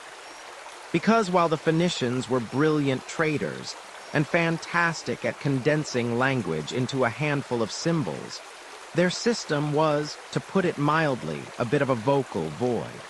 They had signs for B, G, K, L, M, and P, R, T, Z, you get the idea. But for the life of them, they didn't have specific letters for a, E, I, U. They used what are called matters lectionis, essentially, consonant signs that could sometimes represent a vowel sound. But it was all very ambiguous, a bit of a linguistic shrug. It worked for Semitic languages, where word roots are often based on 3 consonants, and vowels primarily indicate grammatical forms. But for the Indo-European languages, like Greek, with their rich, expressive vowel sounds, it was like trying to bake a cake without flour. You've got the eggs, the sugar, the butter, but it's just not coming together. And here's where you, as an honorary Greek citizen of this era, and probably a very confused one, given the lack of modern plumbing, observe the magic happen. The Greeks, bless their clever, curious souls, didn't just adopt the Phoenician script, they adapted it. They looked at the Phoenician alphabet, saw those extra consonant symbols that didn't quite fit their own sounds, and instead of discarding them, they repurposed them. A stroke of genius, pure and unadulterated. Think about it. The Phoenician letter Aleph, which represented a glottal stop, that little catch in your throat in uh-oh, became the Greek alpha, A. The Phoenician he, a soft H sound, morphed into the Greek epsilon, E. Yod, a Y sound, became a Yoda, I. Ayin, a guttural sound we don't really have in English, was transformed into Omicron, O. And Wa, which was a W or U sound, eventually split into Upsilon, U, and the now-defunct digamma. It was a linguistic extreme makeover, and the results were stunning. This wasn't just a simple tweak. It was a fundamental shift, a conceptual leap that forever altered the course of writing. Suddenly, every distinct sound in the Greek language could be precisely represented. No more guessing games. No more linguistic charades where you had to infer the missing vowels from context. If you wrote TRP in Phoenician, it could be trip, trap, troop, treep, or even torop. In Greek, if you wanted trip, you wrote tauro iodopai, trip. The ambiguity vanished like smoke on a windy day. This mainstream historical fact, the Greek innovation of consistently representing vowels, is the cornerstone of what we now understand as a true phonetic alphabet. Before this, writing was largely a system of mnemonic aids or a partial representation of sounds. After the Greeks, it became a complete, unambiguous map of spoken language. It's why you, sitting comfortably in your bed, can so easily read these words. Without those vowels, you'd be guessing your way through every sentence, and frankly, you probably wouldn't survive this intellectual gauntlet. Your brain would simply refuse to process the constant ambiguity. And here's a quirky tidbit for you. The early Greeks actually wrote from right to left, just like the Phoenicians. Then, for a period, they used something called boustrophedon writing, which literally means ox sterning. Imagine an ox plowing a field. It goes one way, turns, and comes back the other way. So you'd write a line from right to left, and the next line from left to right, often with the letters flipped horizontally to face the direction of writing. It must have been an absolute nightmare for early scribes, and even worse for proofreaders. Historians still argue whether this was a practical innovation to save time by not having to lift the stylus, or if it was simply an aesthetic choice, perhaps mirroring the ebb and flow of the Aegean tides. Regardless, eventually, left to write one out, perhaps because turning an ox around metaphorically, every line was just too exhausting. With vowels firmly in place, the Greek alphabet became incredibly efficient. Learning to read and write was no longer the exclusive domain of trained scribes or priests. It became more accessible to the average citizen. This democratization of literacy had profound implications. It fueled the explosion of Greek philosophy, drama, history, and science. Imagine being able to write down the complex arguments of Plato, the epic narratives of Homer, or the intricate mathematical proofs of Euclid, all with a clarity and precision that was previously unimaginable. Ideas could spread further, be debated more rigorously, and endure for millennia. The written word, once a cryptic puzzle, transformed into a powerful tool for thought and communication. It wasn't an overnight sensation, of course. Alphabets, like good wine, take time to mature. The specific forms of the Greek letters evolved, and regional variations sprang up. There was the Western Greek alphabet, used in areas like Magna Graecia, southern Italy and Sicily, which later influenced the Etruscan and then the Roman alphabet and thus our own. And then there was the Eastern Greek alphabet, particularly the Ionic variant, which eventually became the standard Greek alphabet we recognize today. It's fascinating to consider how these distinct branches of the same linguistic tree developed independently, each carrying the DNA of that original Phoenician seed, but blossoming into unique forms. The elegance of the Greek solution was its simplicity. By converting certain Phoenician consonant signs, which represented sounds not present in Greek, into vowel signs, they achieved a comprehensive phonetic system with minimal effort. This was a stroke of pragmatic genius, not just linguistic innovation for its own sake. It wasn't about inventing something entirely new from scratch, but rather cleverly repurposing existing components to solve a specific problem. It was like taking spare parts from one machine and realizing they fit perfectly into another, making the second machine run far more smoothly than anyone had ever anticipated. You stand there, a silent observer in this ancient Greek city, watching the scribes at work, the philosophers debating, the merchants tallying their goods. The air hums not just with spoken words, but with the silent potential of written ones. The transformation of a few basic strokes into a system that could capture the nuances of human thought and emotion, that could preserve knowledge for generations, that could empower an entire civilization to ascend to unprecedented intellectual heights. It all begins with these crucial 5 sounds. The vowels, they are the breath, the very soul of our alphabet. You feel the gentle Tuscan sun on your face now, a warmth that seeps into your bones, much like the Greek alphabet. Remember our Phoenician sailing buddies, how they shared their simple signs. Then the Greeks, bless their clever souls, added those all-important vowels. Well, that whole linguistic package is now making its way across the sparkling, cerulean expanse of the Mediterranean, heading straight for the boot-shaped peninsula we now call Italy. You're not exactly arriving on a luxury cruise liner, mind you. More like clinging to the side of a creaking merchant ship, smelling of dried fish and ambition, the kind that might actually turn out to be a good business venture if you survive the journey. Honestly, if you were actually transported back in time like this, the lack of proper sanitation alone would probably do you in. Forget gladiators, the dysentery would get you first. Sleep tight, by the way. As your vessel nudges against the coast, perhaps near what would one day become Cerveteri or Tarquinia, you step onto the dusty earth of Etruria. This isn't Rome yet, not the Rome you know from epic movies. This is the land of the Etruscans, a mysterious and sophisticated people who were here long before the wolf-suckled twins made their mark. They are quite adept at metalwork, creating stunning bronze mirrors and intricate jewelry, and they have a rather unique taste in hats.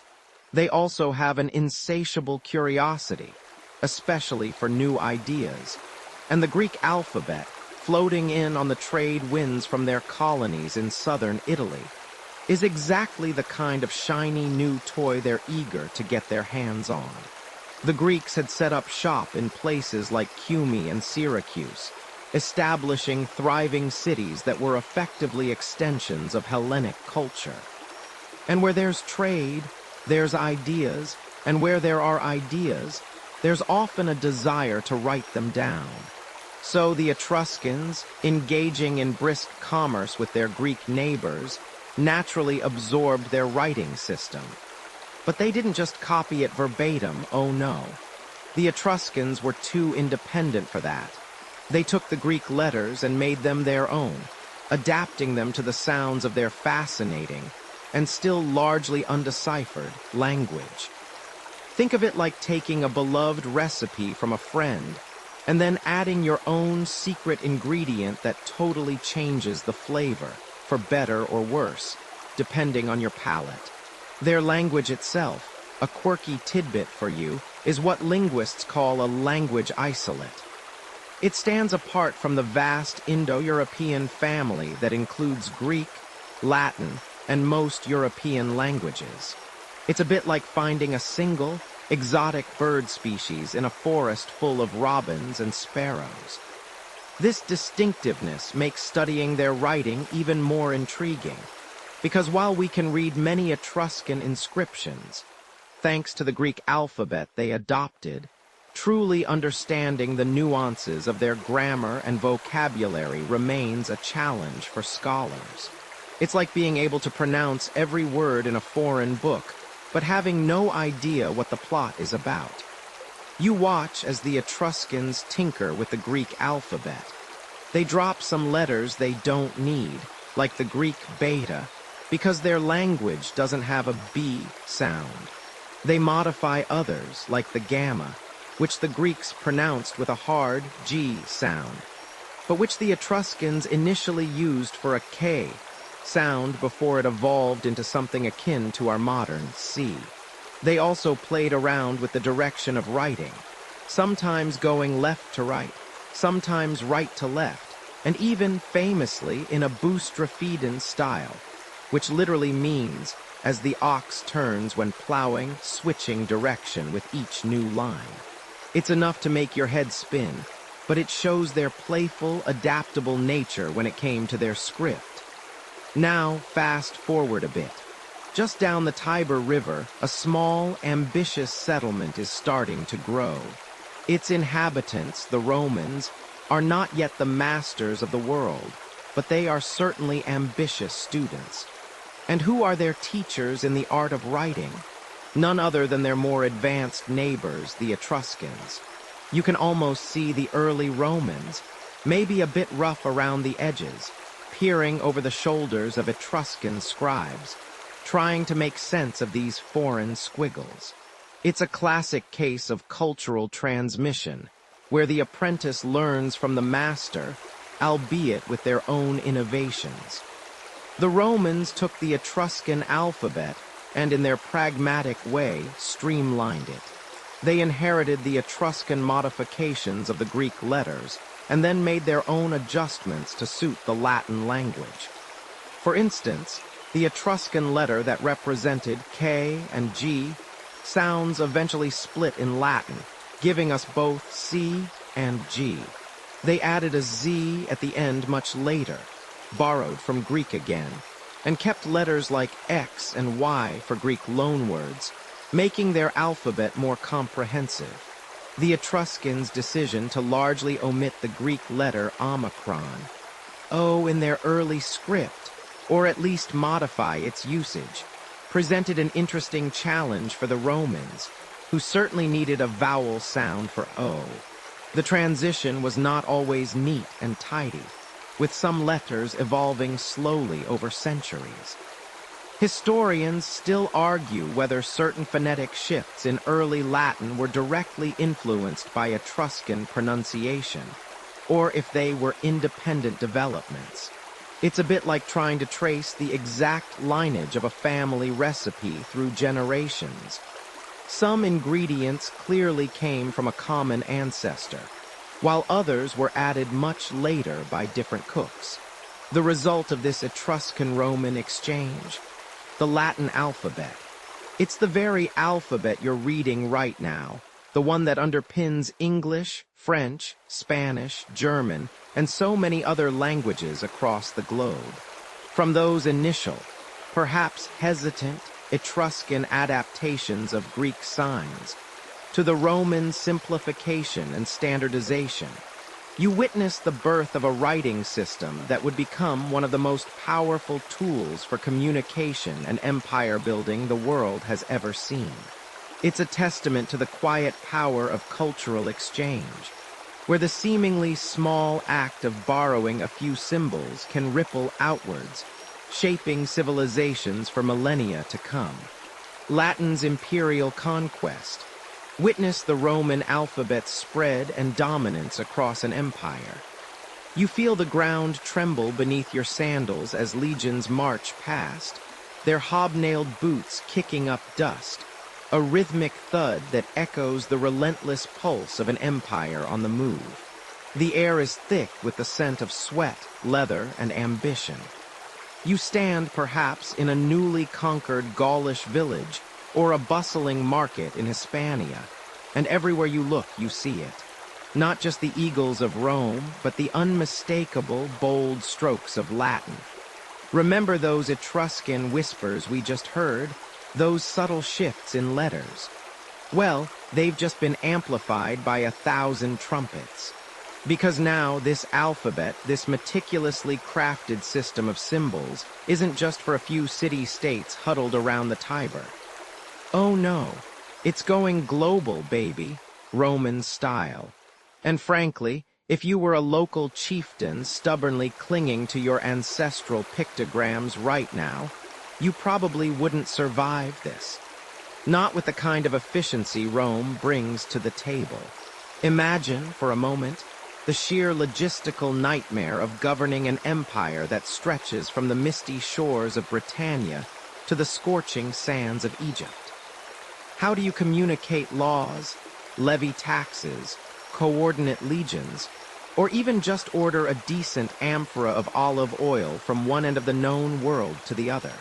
You can't just yell really, really loudly. You need a standardized system, something universally understood by administrators, soldiers, and merchants alike. And that, my sleepy friend, is where the Latin alphabet truly flexes its muscles. It wasn't merely a writing system. It was a tool of unification, a silent conqueror, paving the way for Roman order. Every milestone along the mighty Roman roads, every proclamation nailed to a forum wall, every decree etched into stone, all shouting in Latin. You might not have understood the words, but you definitely understood the message. Rome was here, and this is how things were done. The beauty of the Roman alphabet, particularly its elegant simplicity compared to the complex hieroglyphs or sprawling cuneiform of earlier empires, made it incredibly adaptable. The 23 letters J, U, and W were later additions. Just in case you were wondering where your favorite Scrabble letters went, were relatively easy to learn, easy to carve into stone, and easy to paint onto papyrus or wax tablets. This wasn't some arcane secret reserved for a priestly class. It was the backbone of everyday life. You'd see children in Rome, perhaps in a modest school run by a freedman, painstakingly forming their A's and B's on wax tablets, scratching out their first words, utterly oblivious that they were part of a linguistic revolution.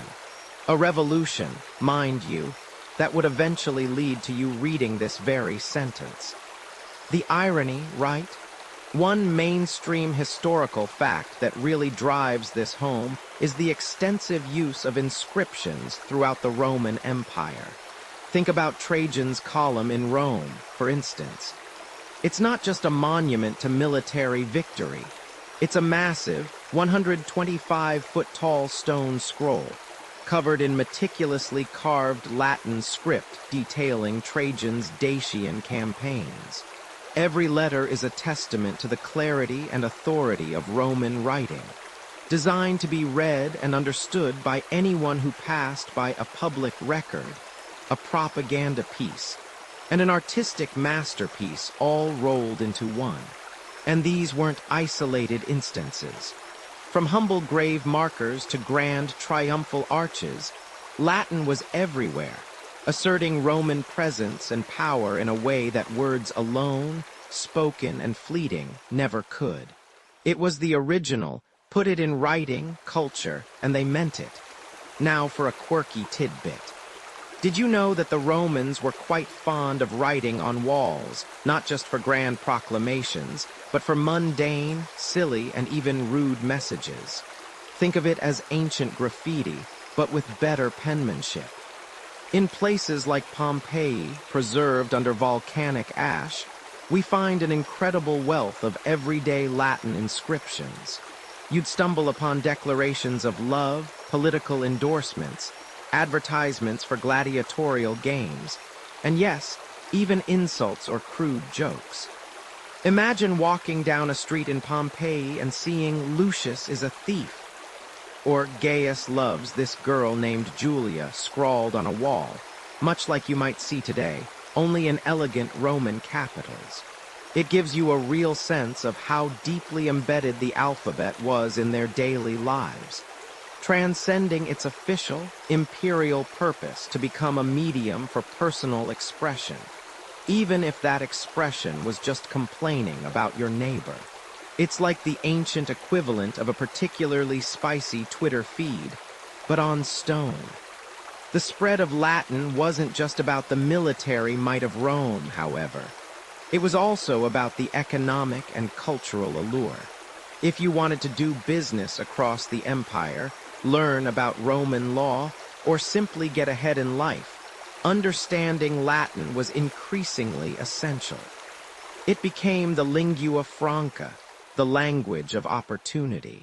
Historians still argue whether the Romanization of conquered peoples was primarily a top-down imposition, driven by imperial decree, or a more organic, bottom-up adoption, embraced by locals who saw the benefits of integrating into the Roman system. Was it forced assimilation, or a shrewd strategic choice by ambitious provincials? The truth, as often is the case, probably lies somewhere in the middle, a complex interplay of power and practicality. The sheer endurance of the Latin alphabet is truly remarkable. Even as the Western Roman Empire eventually fractured and faded, its alphabet didn't. Instead, it became the foundation for almost every major language in Western Europe. French, Spanish, Italian, Portuguese, Romanian, all these so-called Romance languages are direct descendants of Latin, carrying echoes of Caesar and Cicero in their very grammatical structures and vocabularies. Even English, a Germanic language at its core, has borrowed so heavily from Latin and later, French, which is Latin-derived that a huge chunk of its vocabulary is Latinate. When you write computer, or information, or universal, you're speaking ancient Roman in a way. You're literally using the linguistic legacy of an empire that vanished over 1,000 years ago. Think about the scribes, hunched over their wax tablets or papyrus rolls, meticulously copying texts. Or the stonemasons, chiseling each perfect letter into a grand arch, knowing that their work might stand for centuries. They were not just preserving knowledge, they were propagating a system, an order, a way of seeing and understanding the world. The simplicity of those Greek additions, the vowels perfected by the Etruscans and then taken up by the Romans, meant that Latin could capture nearly any sound, making it incredibly versatile. It was the ultimate plug-and-play writing system, ready to absorb new words, new concepts, and new cultures as the empire expanded. You can almost hear the scratch of a stylus on wax, the rhythmic tap of a hammer on a chisel, creating something permanent from fleeting thoughts. The Roman alphabet wasn't just about recording history. It was about making it, laying the groundwork for centuries of literacy, law, and literature across a continent. It was the ultimate software upgrade for human communication, ensuring that ideas, once put down, could travel further and last longer than any legion or emperor. And that, my friend, is how a few simple letters conquered the world, one stone inscription at a time. Monastic scribes, preserving knowledge, discover how monks kept literacy alive through the Dark Ages. You shiver deep in the thick stone walls of a medieval monastery. The air bites with a damp chill, a cold that seeps into your bones and clings, no matter how many layers of rough wool you pile on. Outside, the world writhes in what historians will later dub the Dark Ages, a messy, fragmented tapestry of warring lords, crumbling roads, and whispers of forgotten glory. But here, within these cloistered confines, a different kind of war is being fought, a quiet, relentless battle against oblivion. Your breath fogs in the dim light of the scriptorium, a long, narrow room where the only sounds are the rhythmic scratch of quills, the rustle of parchment, and the occasional soft cough. Imagine spending your days like this, hunched over a heavy wooden desk, fingers numb, eyes aching, illuminated by nothing more than a single tallow candle whose flame dances with every faint draft. Honestly, you probably wouldn't survive a single winter in this place without developing a permanent hunch and a deep appreciation for central heating. The floor is cold flagstone, unforgiving beneath your feet. You shift on the hard stool, trying to find a comfortable position, a futile exercise you've repeated 1,000 times. You are a monk, Brother Thomas, perhaps, or Sister Agnes, depending on the monastery, and your sacred duty is nothing less than the preservation of human knowledge. The vast libraries of Rome and Alexandria, those vibrant hubs of learning we've talked about, are largely gone, shattered by conflict, fire, and neglect. What remains often are individual scrolls and codices, scattered like precious jewels across a ravaged landscape. It is your job, and the job of hundreds like you, to copy them by hand, page by excruciating page. This isn't just a job, it's a spiritual calling, a fight to keep the flickering flame of literacy and wisdom from being extinguished entirely. You remember the vastness of the Roman Empire, how Latin spread like wildfire. Now, that fire is just embers, carefully tended by quiet hands. Before you lies a manuscript, maybe a copy of Virgil's Aeneid, or perhaps a theological treatise by Augustine, its ink faded, its parchment brittle with age. Your tools are humble. A goose quill, painstakingly sharpened with a small knife, its tip ready to hold the ink. The ink itself is a marvel of medieval chemistry: soot, oak galls, iron salts, and gum arabic, mixed to a precise consistency that flows just right, not too thin, not too thick. Your canvas, parchment, typically made from stretched and scraped animal skins, sheep, calf, or goat. Each sheet represents hours of labor, from the slaughter of the animal to the meticulous scraping away of all flesh and hair, then stretching and drying. You get a little whiff of its faint, leathery scent as you turn a page, a subtle reminder of its origins. Sometimes, if the animal wasn't quite perfectly prepared, the parchment can be greasy in spots or have tiny pinholes, making the scribe's job even more frustrating. Imagine trying to write a perfectly straight line over a bumpy, slightly oily surface. It's a constant battle against material imperfection. Your right hand cramps, a familiar ache, but you push through it. Each letter must be formed with painstaking care, each word placed with precision. No hurried scribbles here. Accuracy is paramount. A single misplaced stroke, a forgotten letter, could alter the meaning of a sacred text or a vital historical record. It's a lonely, solitary task, this continuous act of transcription. Yet, you are part of a massive, unseen network, a quiet army of scribes, each contributing to the colossal effort of saving civilization's written heritage. This meticulous, hand-copying of books was the mainstream historical fact of how knowledge was preserved and disseminated throughout Europe for centuries after the fall of Rome. If you needed a new copy of, say, Aristotle, you didn't just hop online and order it. You waited, maybe for years. Sometimes, though, humanity's quirks seep into even the most disciplined environments. You've heard tales of other scribes, bored out of their minds, leaving little doodles in the margins, grotesque faces, tiny animals, or even the occasional disgruntled note complaining about the cold, the ink, or the difficulty of the text. One particularly grumpy monk, in a manuscript from the 10th century, even famously wrote, "Oh, my hand," right next to a particularly dense passage. It's a delightful, quirky tidbit, a whisper of human personality from 1,000 years ago, reminding you that even these dedicated scholars had their moments of exasperation. You might even find a tiny, almost invisible drawing of a cat chasing a mouse tucked into a corner, just for fun. You wonder if your own carefully placed smudge will become a future historian's fascinating primary source. Probably not. Day after day, year after year, you copy. You illuminate, adding vibrant, intricate designs and miniature paintings to embellish key passages, making the books not just texts, but works of art.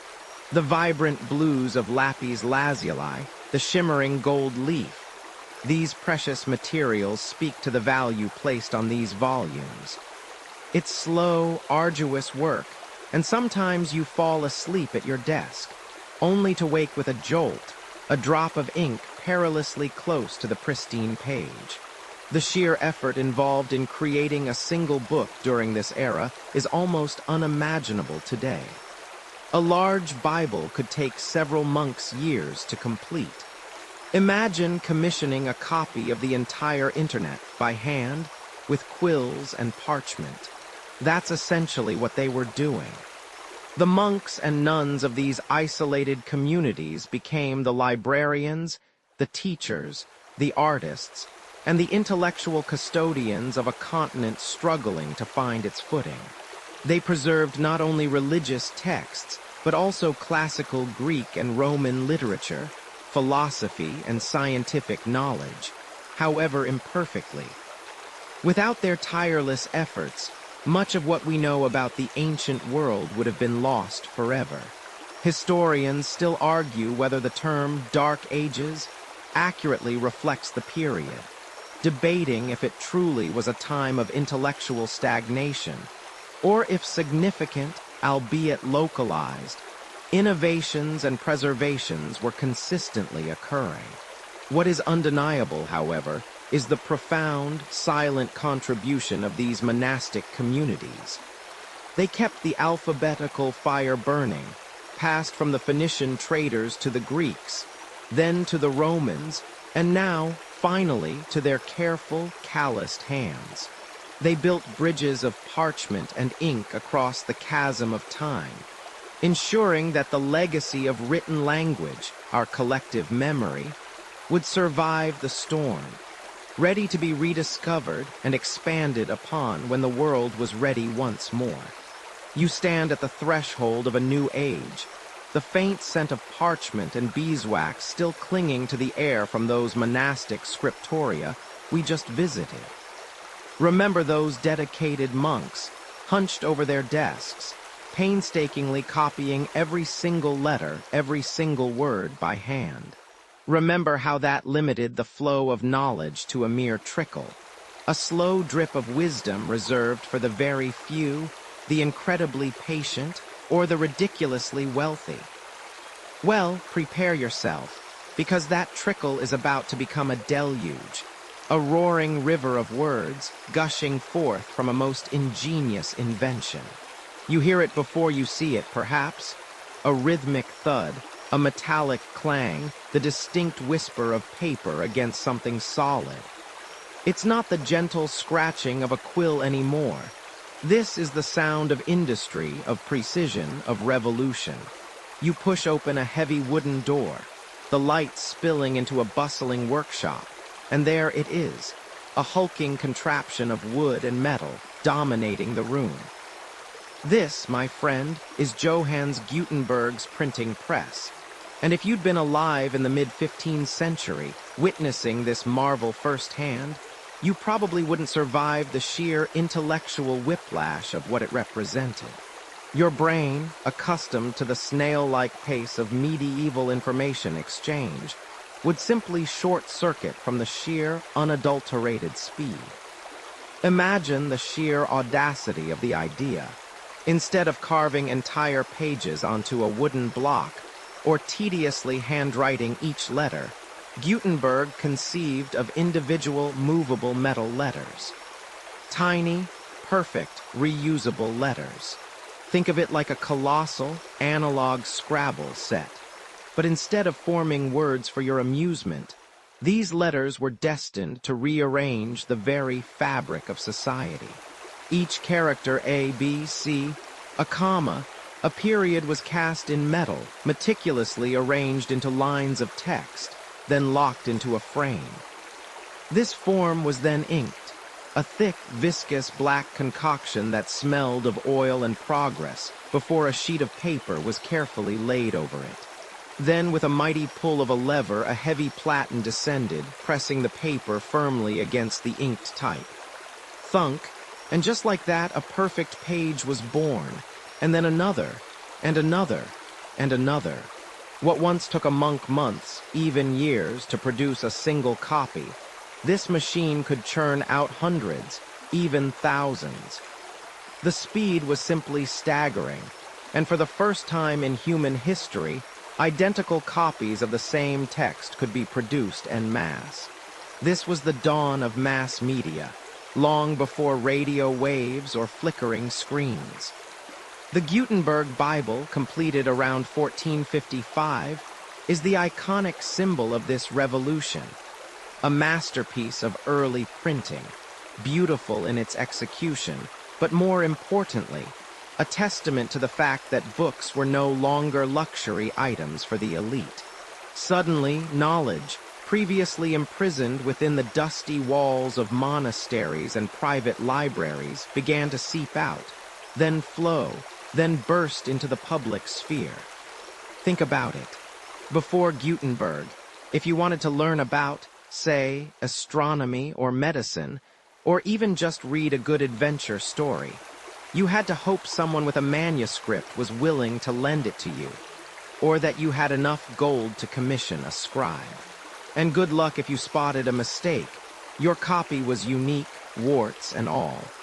Now, for the first time, you, the aspiring student, the curious merchant, the budding scientist, could actually afford a book. You could own it.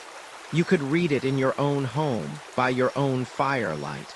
What an utterly mind-blowing concept. This wasn't just about spreading existing information. It was about creating a feedback loop of knowledge. With more books circulating, more people learned to read.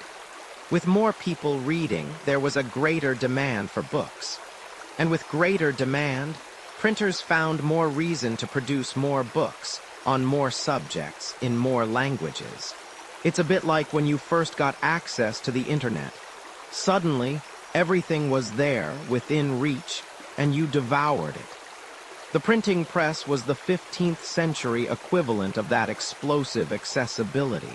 This explosion of printed material had seismic effects. The Protestant Reformation, for example, might never have spread with such velocity if not for the printing press. Martin Luther's treatises, translated into vernacular languages, could be printed and distributed across Europe with astonishing speed, reaching the common people directly, bypassing the traditional gatekeepers of information. It was the ultimate viral campaign of its time. But it wasn't just religious texts.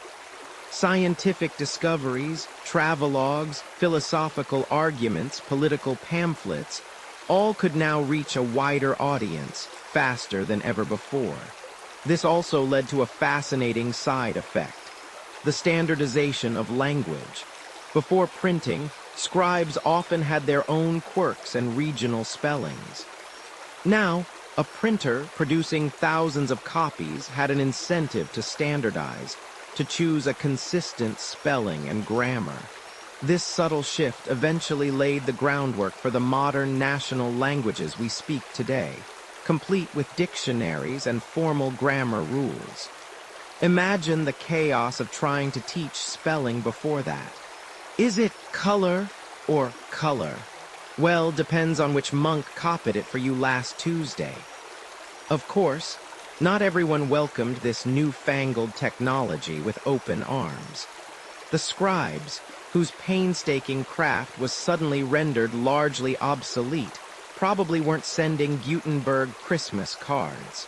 There were also concerns about the spread of dangerous ideas, of heresy, of sedition.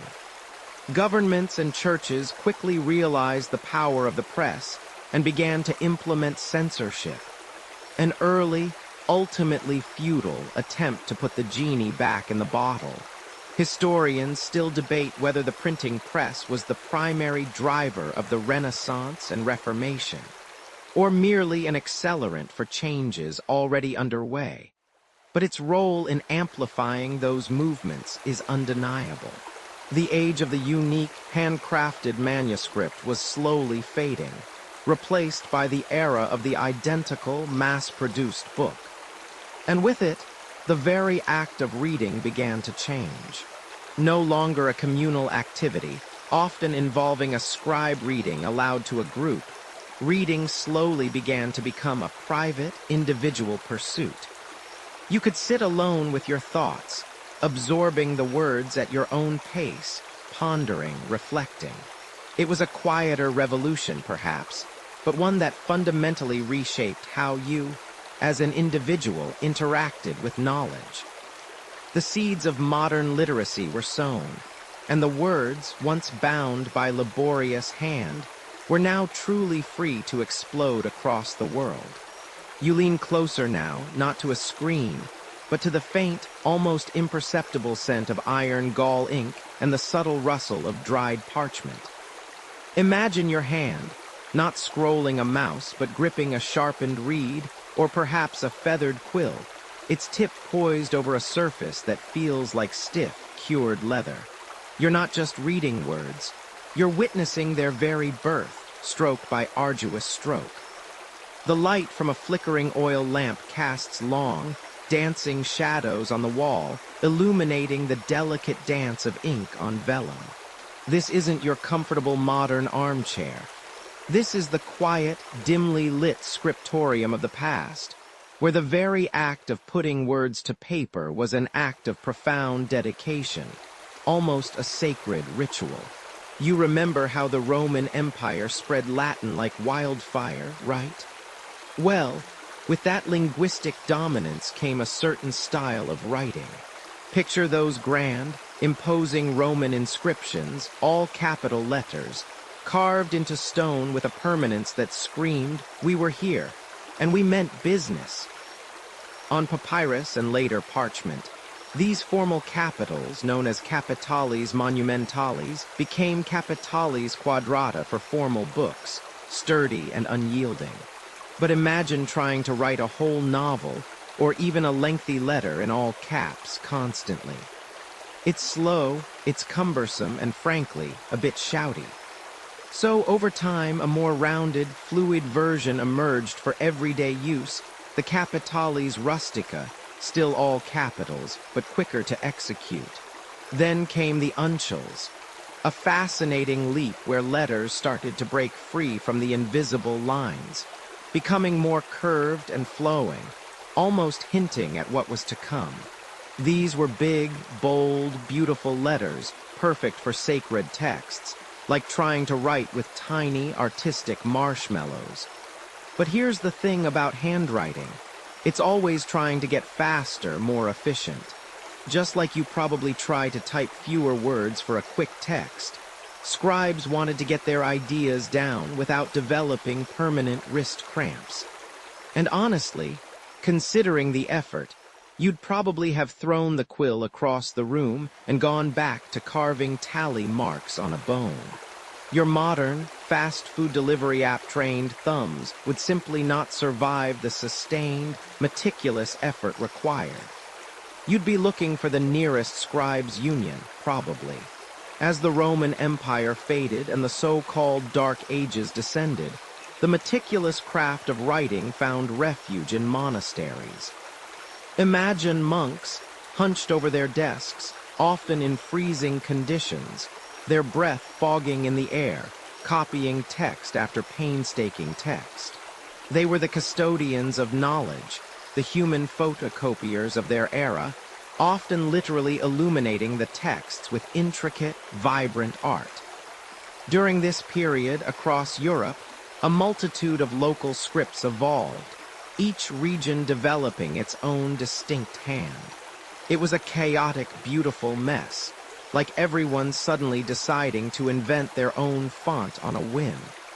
If you picked up a manuscript from Ireland, it looked utterly different from one from Italy or Spain. Then a reform swept through Charlemagne's empire around the 8th century, a move towards standardization. Enter the Carolingian minuscule. This was a game changer. Think of it as the original clean sans serif font. It introduced separate lowercase letters, clear spacing between words, a radical concept, believe it or not. Before this, words often ran together in an unbroken stream, and a generally more legible, rounded style. This script was so much easier to read, to copy, and to teach, that it rapidly became the dominant hand across Europe. It was the mainstream historical fact that streamlined literacy in a way no script before it had managed. Suddenly, reading wasn't like deciphering a cryptic puzzle. It was, dare I say, almost pleasant. But then, as always, things got complicated again. As populations grew and universities emerged, the need for more books, copied faster, intensified. Scribes began to condense the Carolingian minuscule, making the letters narrower, closer together, and often sharper, angular. This led to the emergence of what we now call Gothic script, or blackletter, which dominated from the 12th century onwards. Look at it and you'll see dense, dark blocks of text, often beautiful in their intricate density, but certainly not the easiest on the eyes.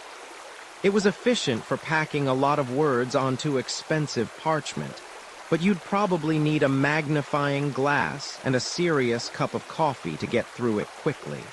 It's like trying to read a very long paragraph that someone has typed using only capital I's and L's, and then smushed together. This, bizarrely, leads to a quirky tidbit. Some Gothic scripts were so compressed and angular that distinguishing letters like I, L, T, and F became a genuine struggle. Scribes sometimes added little diacritical marks, like tiny dots or dashes, above specific letters to help differentiate them. It's like the medieval version of adding an underscore to a username, because your preferred one is taken. Historians still argue whether the extreme compression of Gothic scripts was purely for economic reasons, saving precious parchment, or if there was an aesthetic preference for its dense, imposing visual weight. When Gutenberg unleashed his printing press upon the world, remember that explosion of words we talked about? Well, print didn't just replace handwriting, it also heavily influenced it. Early typefaces were directly modeled on the prevailing Gothic scripts, as that's what people were used to reading. But the printing press, with its ability to reproduce identical characters endlessly, also subtly pushed handwriting towards greater legibility and simplicity, away from the elaborate flourishes of blackletter.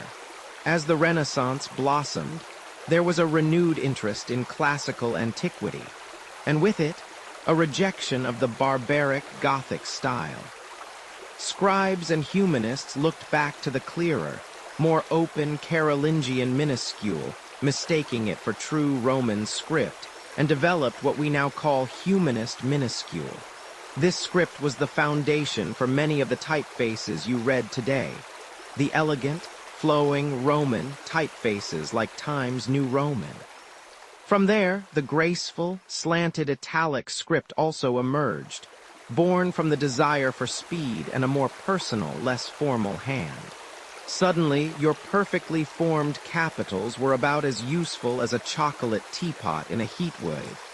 Everyone wanted something lighter, faster, and more elegant.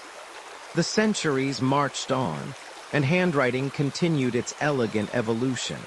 We saw the rise of ornate, looping styles like copperplate and Spencerian scripts in the 18th and 19th centuries, perfect for elegant invitations and flourishing signatures, but a nightmare for anyone in a hurry.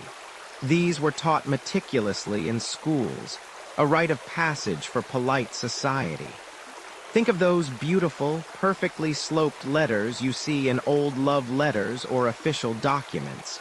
And then, the ultimate irony.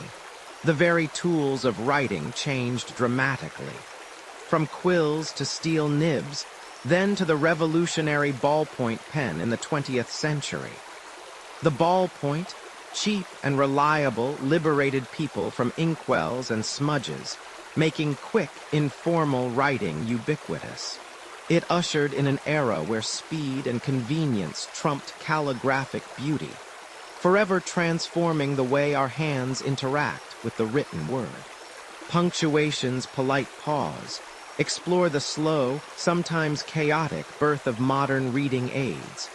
You're drifting now, aren't you? Your eyes heavy, your mind a comfortable fog, yet still, you're effortlessly following these words. No stumbles, no mental rereads, just a smooth glide from one thought to the next. And why is that? Because of the invisible scaffolding holding these sentences together, the tiny, unassuming marks that tell you when to breathe, when to pause, when to perk up, or when to question. We're talking about punctuation, my friend. The quiet orchestrators of clarity, the unsung heroes of readability. Without them, you probably wouldn't survive 5 minutes trying to read an ancient scroll. You'd get lost in a relentless river of letters, gasping for air, desperately trying to decipher where one thought ended and another began. Imagine, if you will, being a Roman scholar back in the day. You've just received a fresh copy of Virgil, scribed with painstaking effort onto papyrus or parchment. You unroll it, eager to dive into epic tales, only to find nothing. No spaces between words, no commas, no periods. Just an endless string of letters, shoulder to shoulder, marching across the page in an unbroken, unpunctuated parade. This was the norm for centuries, known as scriptio continua, or continuous writing. It meant that if you wanted to read anything, you had to mentally break it down, sounding it out, listening for the rhythm and meaning to emerge from the undifferentiated mass of text. It was less reading, more deciphering an elaborate secret code on the fly.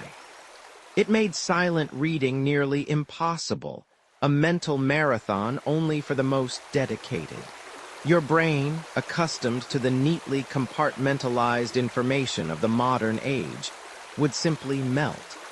So, how did humanity escape this linguistic labyrinth? How did we go from a textual free-for-all to the organized tranquility of a properly punctuated paragraph? Well, it was less of an overnight revelation and more of a slow, often chaotic evolution. Think of it like a wild garden gradually being tamed by generations of reluctant gardeners. Early attempts were tentative. Sometimes, a scribe might drop a tiny dot halfway up the line to indicate a slight pause, or a dot at the bottom for a longer one. But these were more like personal notes than standardized symbols. There was no universal agreement, no style guide for ancient scribes. The real game changer began to emerge within the hallowed, often chilly, walls of monastic scriptoria. Remember those dedicated monastic scribes, hunched over their desks, meticulously copying texts by flickering candlelight. They weren't just preserving knowledge, they were inadvertently inventing the future of reading. Many of these texts were intended to be read aloud, particularly during church services or communal readings. Imagine trying to chant a psalm from a scroll of scriptio continua. You'd be out of breath, tripping over words, and probably sounding less like a heavenly choir and more like a panicked duck.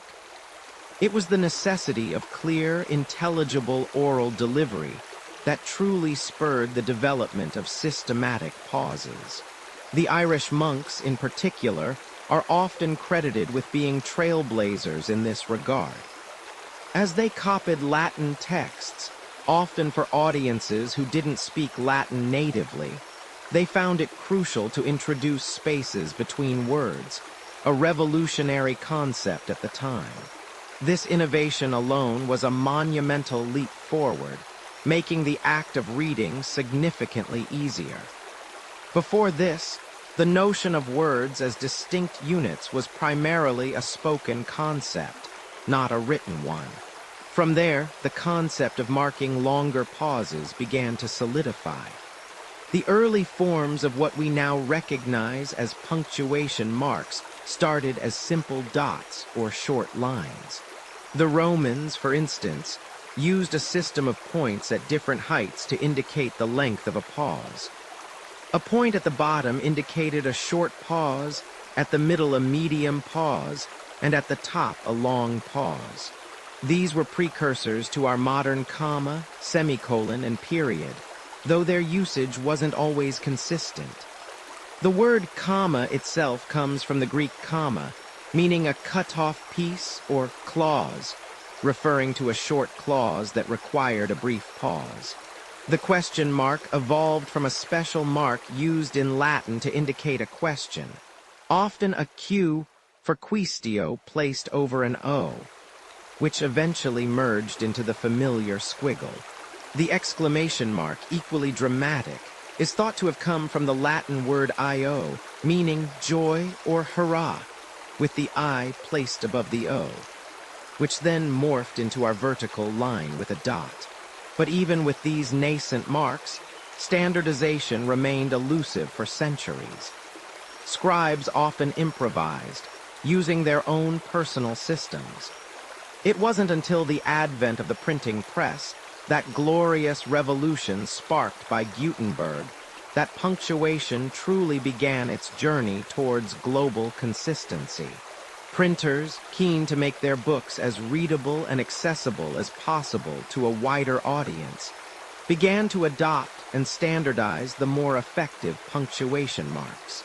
Aldus Manutius, a Venetian printer and humanist in the late 15th and early 16th centuries, is often credited with popularizing the semicolon and promoting a more systematic approach to punctuation to clarify syntax and aid silent reading. He also standardized the use of the apostrophe and accent marks. Yet, even with printing, the rules weren't immediately set in stone. Historians still argue whether the initial drive for punctuation was primarily to aid oral reading or to facilitate silent comprehension. The truth is likely a blend of both, adapting as the function of reading itself shifted. It's a bit like how we use emojis today. Are they for vocal inflection or visual shorthand? Sometimes both. For instance, a period used to denote a rhetorical question was a real thing in some historical texts. Can you imagine the chaos? Is that really what you meant? The shift from scriptio continua to punctuated text was slow, messy, and driven by a pragmatic need for clarity. It allowed for the rise of silent reading, a transformative act that allowed individuals to absorb information privately, at their own pace, fostering deeper contemplation and a more personal relationship with the written word.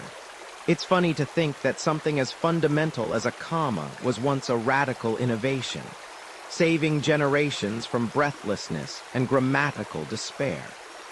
So the next time you send a text without a single comma, just remember the brave monks and printers who toiled for centuries to give you that luxurious, silent, smooth reading experience. You're welcome. Imagine, if you will, the cool, quiet stone of a medieval scriptorium. The air hangs heavy with the scent of parchment and ink, the only sound the soft scratch of a quill upon a page. You lean closer, your gaze sweeping across a manuscript, perhaps a copy of ancient Roman law or a devotional text. And what do you see? Letters, so many letters. But wait, some are tall and proud, standing at attention like sentinels, while others are small and nimble, scurrying across the line. This, my friend, is where the true saga of our upper and lower case letters begins, a story of evolution, efficiency, and aesthetics. You see, for the longest time, letters were, well, they were all capitals. Think back to those monumental inscriptions etched into Roman arches and columns. Those were the original rock stars of the alphabet, majestic and imposing. We're talking about what scholars call majuscule scripts, large, formal, and often designed for grand pronouncements. The Romans, in their relentless efficiency and desire for order, perfected these forms. Their square capitals, for instance, were a triumph of geometric precision, each stroke carefully considered. You could almost feel the weight of imperial authority emanating from them. And if you'd been forced to read a whole book written entirely in them, without a single break or lowercase letter, your eyes would probably start to cross, and you'd likely not survive the headache without a truly heroic amount of espresso. But here's the thing. While these grand capitals looked magnificent carved in stone, they weren't exactly practical for everyday use. Imagine a scribe, quill in hand, trying to painstakingly reproduce every single letter of a lengthy text with that same rigid formality. Their fingers would cramp, their arms would ache, and frankly, the pace would be glacial. It's like trying to write your grocery list using only elaborate calligraphy, beautiful, perhaps, but terribly inefficient when all you want is milk and bread. So necessity, as they say, is the mother of invention. Or, in this case, the mother of smaller, rounder letters. Over centuries, as writing moved from stone to papyrus and then to parchment, the tools and surfaces changed, and so did the letters. Scribes, bless their ink-stained fingers, began to seek speed and fluency. They started to round off the sharp angles, to connect strokes, to lift their quills less often. These more flowing, less formal letter shapes are what we now call minuscule scripts, or what you probably know as lowercase letters. They weren't born overnight, mind you. It was a slow, organic process, a gradual softening of the hard edges of the capital. One of the most significant moments in this lowercase revolution arrived in the late 8th century, championed by Charlemagne and his imperial court. Remember how Latin spread across an empire, becoming the language of power and knowledge. Well, Charlemagne, a man obsessed with learning and administrative efficiency, recognized the need for a standardized, legible script. Before this, different regions had developed their own messy, often illegible, forms of writing. Reading anything was like trying to decipher a doctor's note written by a caffeinated octopus. So Charlemagne brought together the best minds, most notably the English scholar Alcuin of York, to reform writing. The result was the Carolingian minuscule, and let me tell you, it was a game changer. This script was clear, consistent, and easy to read. Its letters were compact, elegant, and had a distinctive ascender and descender parts that rose above or dipped below the main body of the letter, creating distinct shapes that made word recognition much faster. Think of it as the original font upgrade, going from pixelated block letters to something sleek and professional. This was the mainstream historical fact that truly solidified the lowercase's place. Now, here's a quirky tidbit. While Carolingian minuscule was a huge leap forward, it wasn't an instant, universal triumph. Imagine trying to get everyone in the sprawling Carolingian Empire to adopt a new handwriting style overnight. It's like trying to convince your parents to use emojis correctly. It took time, effort, and a fair bit of imperial decree. And even then, some scribes, stubbornly clinging to their old ways, would produce hybrids, mixing old, barely legible forms with the crisp new minuscule. It was a bit like trying to read a text message that's half modern English, half Old Norse, utterly baffling. So how did capitals and lowercases end up living side by side? It wasn't just aesthetic, it was about function. The majuscule letters, those sturdy originals, found a new purpose, marking the beginning of sentences, proper nouns, and headings. They became the anchors, the visual cues that helped readers navigate a text. Lowercase letters, meanwhile, became the workhorses, the silent majority carrying the bulk of the information. They were efficient, compact, and less demanding on the scribe's hand, truly the casual Friday of letter forms. This division, what we now take for granted, evolved over centuries, not a single eureka moment. Historians still debate the precise tipping point where the combined use of majuscules and minuscules became the accepted norm across Europe. But by the time Gutenberg rolled out his press, the dual system was well on its way to ubiquity. This distinction, combined with the slow, sometimes chaotic, birth of punctuation, fundamentally transformed the act of reading. No longer did you have to plow through an undifferentiated stream of capital letters, guessing where one thought ended and another began. Remember how we talked about punctuation's polite pause? Well, capital letters arriving at the beginning of sentences were like the grand opening curtain of that linguistic drama, signaling a fresh start, a new idea emerging. They gave structure, clarity, and visual appeal to the written word, making it infinitely more accessible.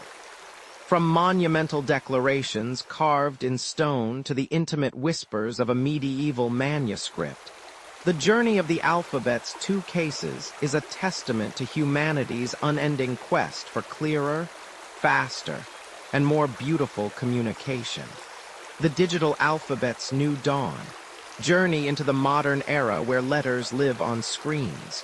You blink, and suddenly the page isn't paper anymore. It's a luminous rectangle glowing with its own internal light. Gone are the textured vellum, the gritty ink of Gutenberg's press, the faint scent of parchment from monastic scriptoriums. Now, the letters you read are not etched or pressed, but projected. They are constellations of tiny squares, each a fleeting flicker of light, forming the familiar shapes you've come to know over millennia. This is the digital alphabet, and it's a landscape you navigate effortlessly, instinctively, every single day. You scroll with a flick of your thumb, tap with a gentle press, and words appear as if by magic, responding to your every whim. Imagine, if you will, being beamed back just a few decades. Not even to the age of the printing press, just to the early days of computers. If you, with your sleek smartphone and retinal display habits, were suddenly faced with a flickering green monochrome screen, displaying blocky, pixelated characters, you probably wouldn't survive this experience. Your brain, accustomed to crisp anti-aliased fonts and a rainbow of millions of colors, would simply short-circuit. Where are the emojis? Where's the infinite scroll? Is this even readable? You'd gasp before collapsing from digital deprivation. It's a reality check, isn't it? The speed at which our alphabet and our interaction with it has transformed is truly dizzying. Think back to the painstaking work of the scribes, carefully forming each character, or the clatter and thud of the printing press laying down ink. Now you hold a device no thicker than a few stacked credit cards, capable of displaying every book ever written, every newspaper ever printed, every single email ever sent. And it does so with a whisper, powered by algorithms that decide, in milliseconds, how each letter should look, how much space it needs, and how it should gracefully curve or angle to meet its neighbors. The very concept of a letter, once a tangible mark on a surface, became an instruction. From the moment the first personal computers emerged in the 1970s, the alphabet began its quiet metamorphosis from physical object to digital data. Suddenly, a letter wasn't a piece of lead type. It was a numerical code, a series of bits and bytes telling a monitor how to illuminate a specific pattern of pixels. Early displays were crude, limited by the technology of the time. You'd see characters built from a grid, perhaps 8x8 pixels, giving them that distinct, slightly chunky appearance that makes retro computing enthusiasts swoon. It was a revelation, though, a true mainstream historical fact that fundamentally altered how information could be created, stored, and disseminated. No longer was a printing press needed. Your screen became your printing press, your word processor your compositor, and all of it powered by the digital alphabet. This shift brought with it a curious quirk, the rise of character encoding. You see, computers don't understand A or B, they understand numbers. So, schemes like ASCII, American Standard Code for Information Interchange, were developed to assign a unique number to every letter, number, and symbol. This meant that the letter A might be represented by the number 65, and by 97. This quirky tidbit meant that for a while, if you sent a document to someone whose computer used a different encoding, your carefully crafted prose might turn into gibberish, a stream of question marks, strange symbols, or what we now affectionately call mojibake. It was like trying to read Sumerian cuneiform, but without the benefit of a Rosetta Stone. The alphabet, once a universal visual language, briefly became a babel of conflicting numerical interpretations. Talk about a communication breakdown. The immediate effect was, of course, the word processor. You remember the old typewriters, right? Each mistake a permanent testament to your fallibility. But now, with a backlit screen and a delete key, the act of writing became fluid, iterative, almost ethereal. You could rearrange paragraphs with a click, change fonts with a menu selection, and spell-check entire documents in seconds.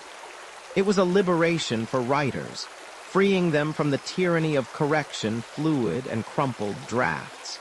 This newfound fluidity, however, has also sparked an open scholarly debate. Historians still argue whether the relentless pace of digital communication, with its emphasis on brevity and instantaneity, has enriched our linguistic landscape or led to a superficiality of expression. Are we gaining speed at the cost of depth? It's a question that echoes through every text message and every sprawling online forum. And then came the internet, and with it, the web browser. Suddenly, your digital alphabet wasn't just confined to your personal computer. It was part of a global tapestry of information. Hyperlinks, those shimmering blue words, connected documents across continents, creating a web of interconnected text. Your alphabet had gone from a physical mark to a digital signal, and now to a pathway. You could jump from an ancient text about cuneiform to a modern blog post about typography with a single click. The universe of knowledge, once guarded in libraries and printed volumes, was now at your fingertips, mediated by the very letters we've been tracing since their Proto-Sinaitic origins. The display itself evolved. From those early monochrome screens, we moved to color, then to higher resolutions, then to pixel densities so fine that individual pixels vanished to the naked eye. Fonts, once constrained by rigid pixel grids, could now be rendered with exquisite smoothness, mirroring the elegant curves and serifs that typographers had perfected over centuries of print. Think of the beauty of a well-designed typeface, how it guides your eye, how it subtly influences your perception of the words. In the digital realm, these forms are no longer static. They can be scaled infinitely, animated, even customized to your personal preferences. You can choose a font that feels formal or playful, or even one that mimics ancient hieroglyphs, if you're feeling particularly nostalgic for crocodiles and sun gods. This digital transformation also brought new challenges. Screen fatigue, anyone? Staring at glowing rectangles for hours on end, while incredibly efficient for consuming vast quantities of text, isn't exactly a spa treatment for your eyeballs. The very nature of reading has shifted. We're no longer just reading linearly from left to right, top to bottom. We're scanning, skimming, bouncing between tabs and notifications. The digital alphabet has enabled an unprecedented flow of information, but it has also created a constant hum of distraction. It's a double-edged sword, this glowing, omnipresent text. Even the simple act of putting a letter on the screen has become immensely complex. Consider the journey from your finger tapping a key to the pixel lighting up. It involves electrical signals, intricate software routines, and powerful graphics processors, all working in concert to render that perfectly formed A or B or C. It's a dance of light and shadow, a symphony of millions of tiny transistors switching on and off, all to give form to the abstract concept of a letter. And this happens countless times a second, allowing you to fluidly type, edit, and consume information. The alphabet, once confined to clay tablets and papyrus scrolls, then unleashed by the printing press, has now found its ultimate freedom in the digital ether. It floats, weightless and infinitely reproducible, across servers and cables, through fiber optics and radio waves, appearing on screens of all sizes, from tiny smartwatches to massive billboards. It's a testament to the enduring power of these humble shapes, these symbols that unlock meaning and connect minds across time and space. They have truly journeyed into a new dawn, a dawn where they glow with their own light, forever accessible, forever evolving. Alphabet's enduring silent symphony. You tap your finger across the glowing screen, perhaps scrolling through these very words, and in that instant, you're engaging with the latest iteration of a technology so profound, so utterly foundational, that its very omnipresence renders it invisible. You see letters, yes, but do you truly see the silent symphony they perform? The intricate dance of tiny shapes, born from ancient desert scratches and sailors' scrawls, now delivering Shakespeare, scientific papers, or even cat memes straight to your eyeballs. It's wild, isn't it? This silent, unwavering chorus of 26 or so symbols, each one a tiny powerhouse, capable of conjuring entire worlds. Frankly, if you were plucked from this moment and dropped into a pre-alphabet world, say, back among the token-counting Mesopotamians, you probably wouldn't survive the sheer frustration of trying to communicate anything beyond I need 3 goats and a sharp stick.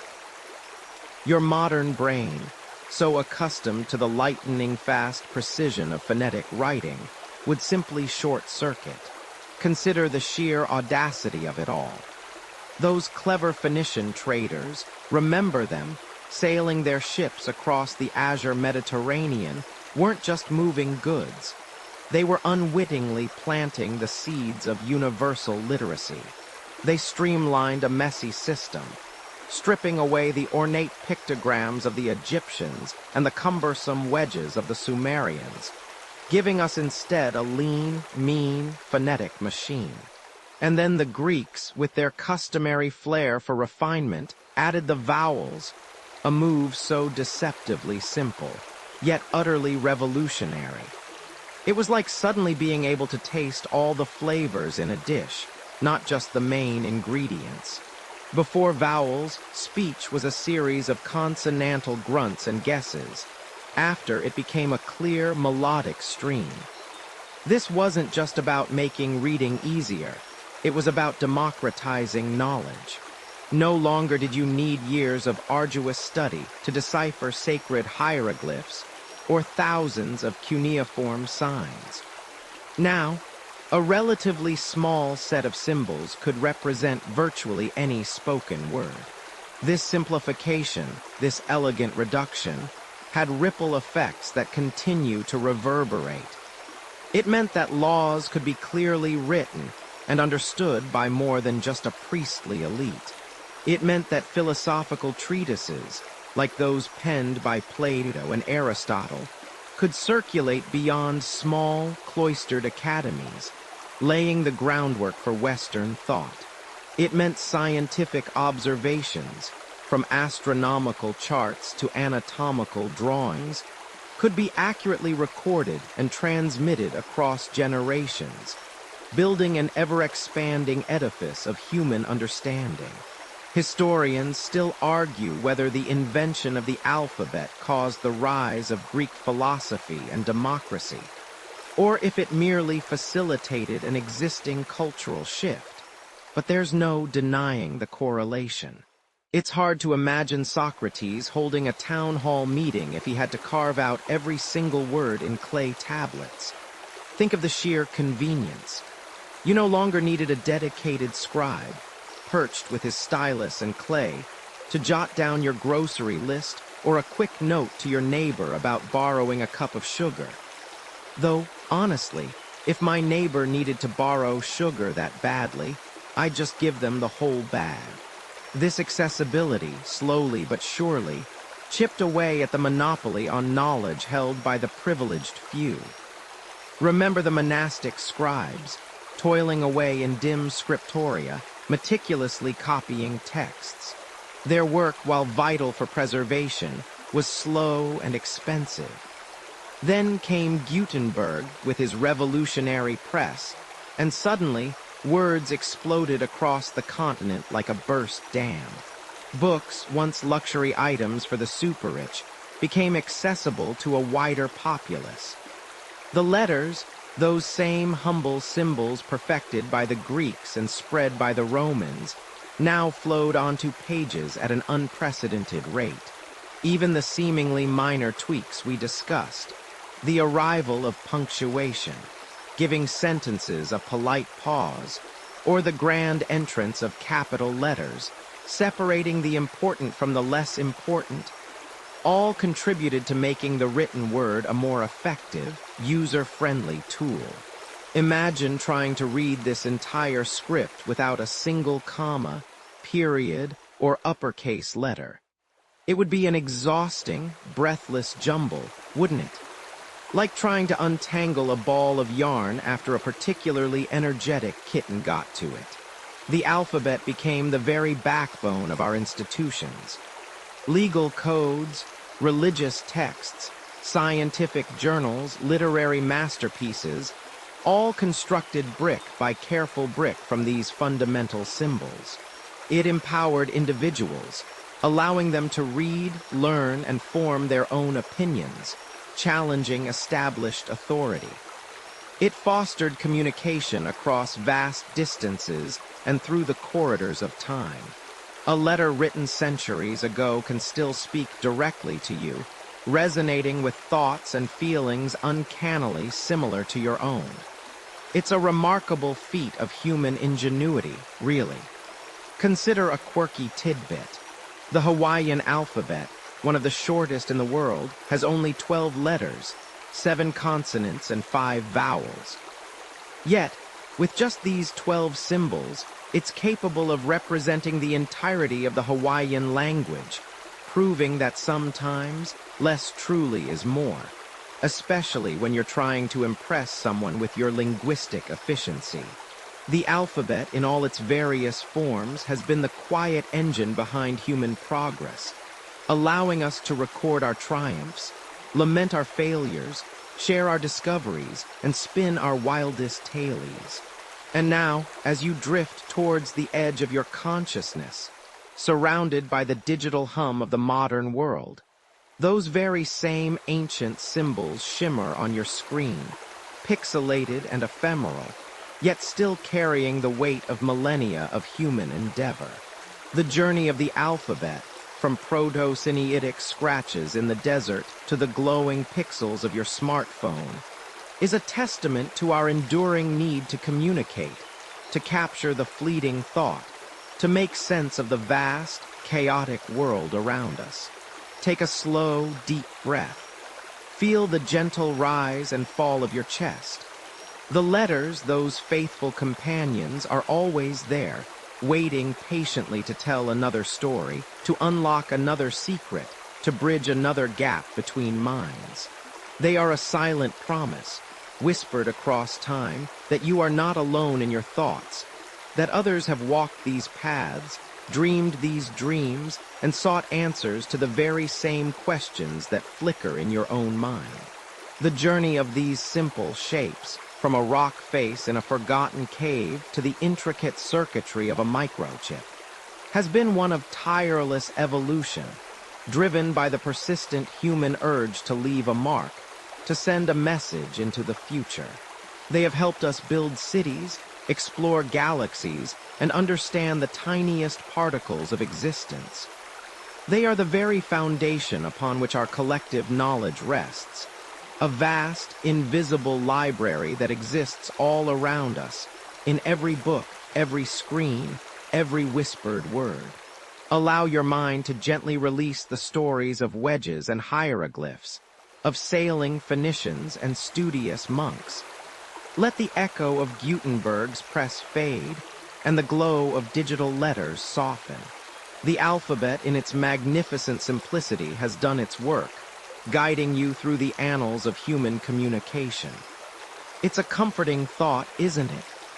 That something so utterly fundamental, so woven into the fabric of your daily life, has such a rich, deep history, connecting you to every scribe, every scholar, every storyteller who ever put pen to parchment or finger to screen. As the quiet settles around you, know that the power of words carried by these enduring symbols remains. Rest easy. Sweet dreams.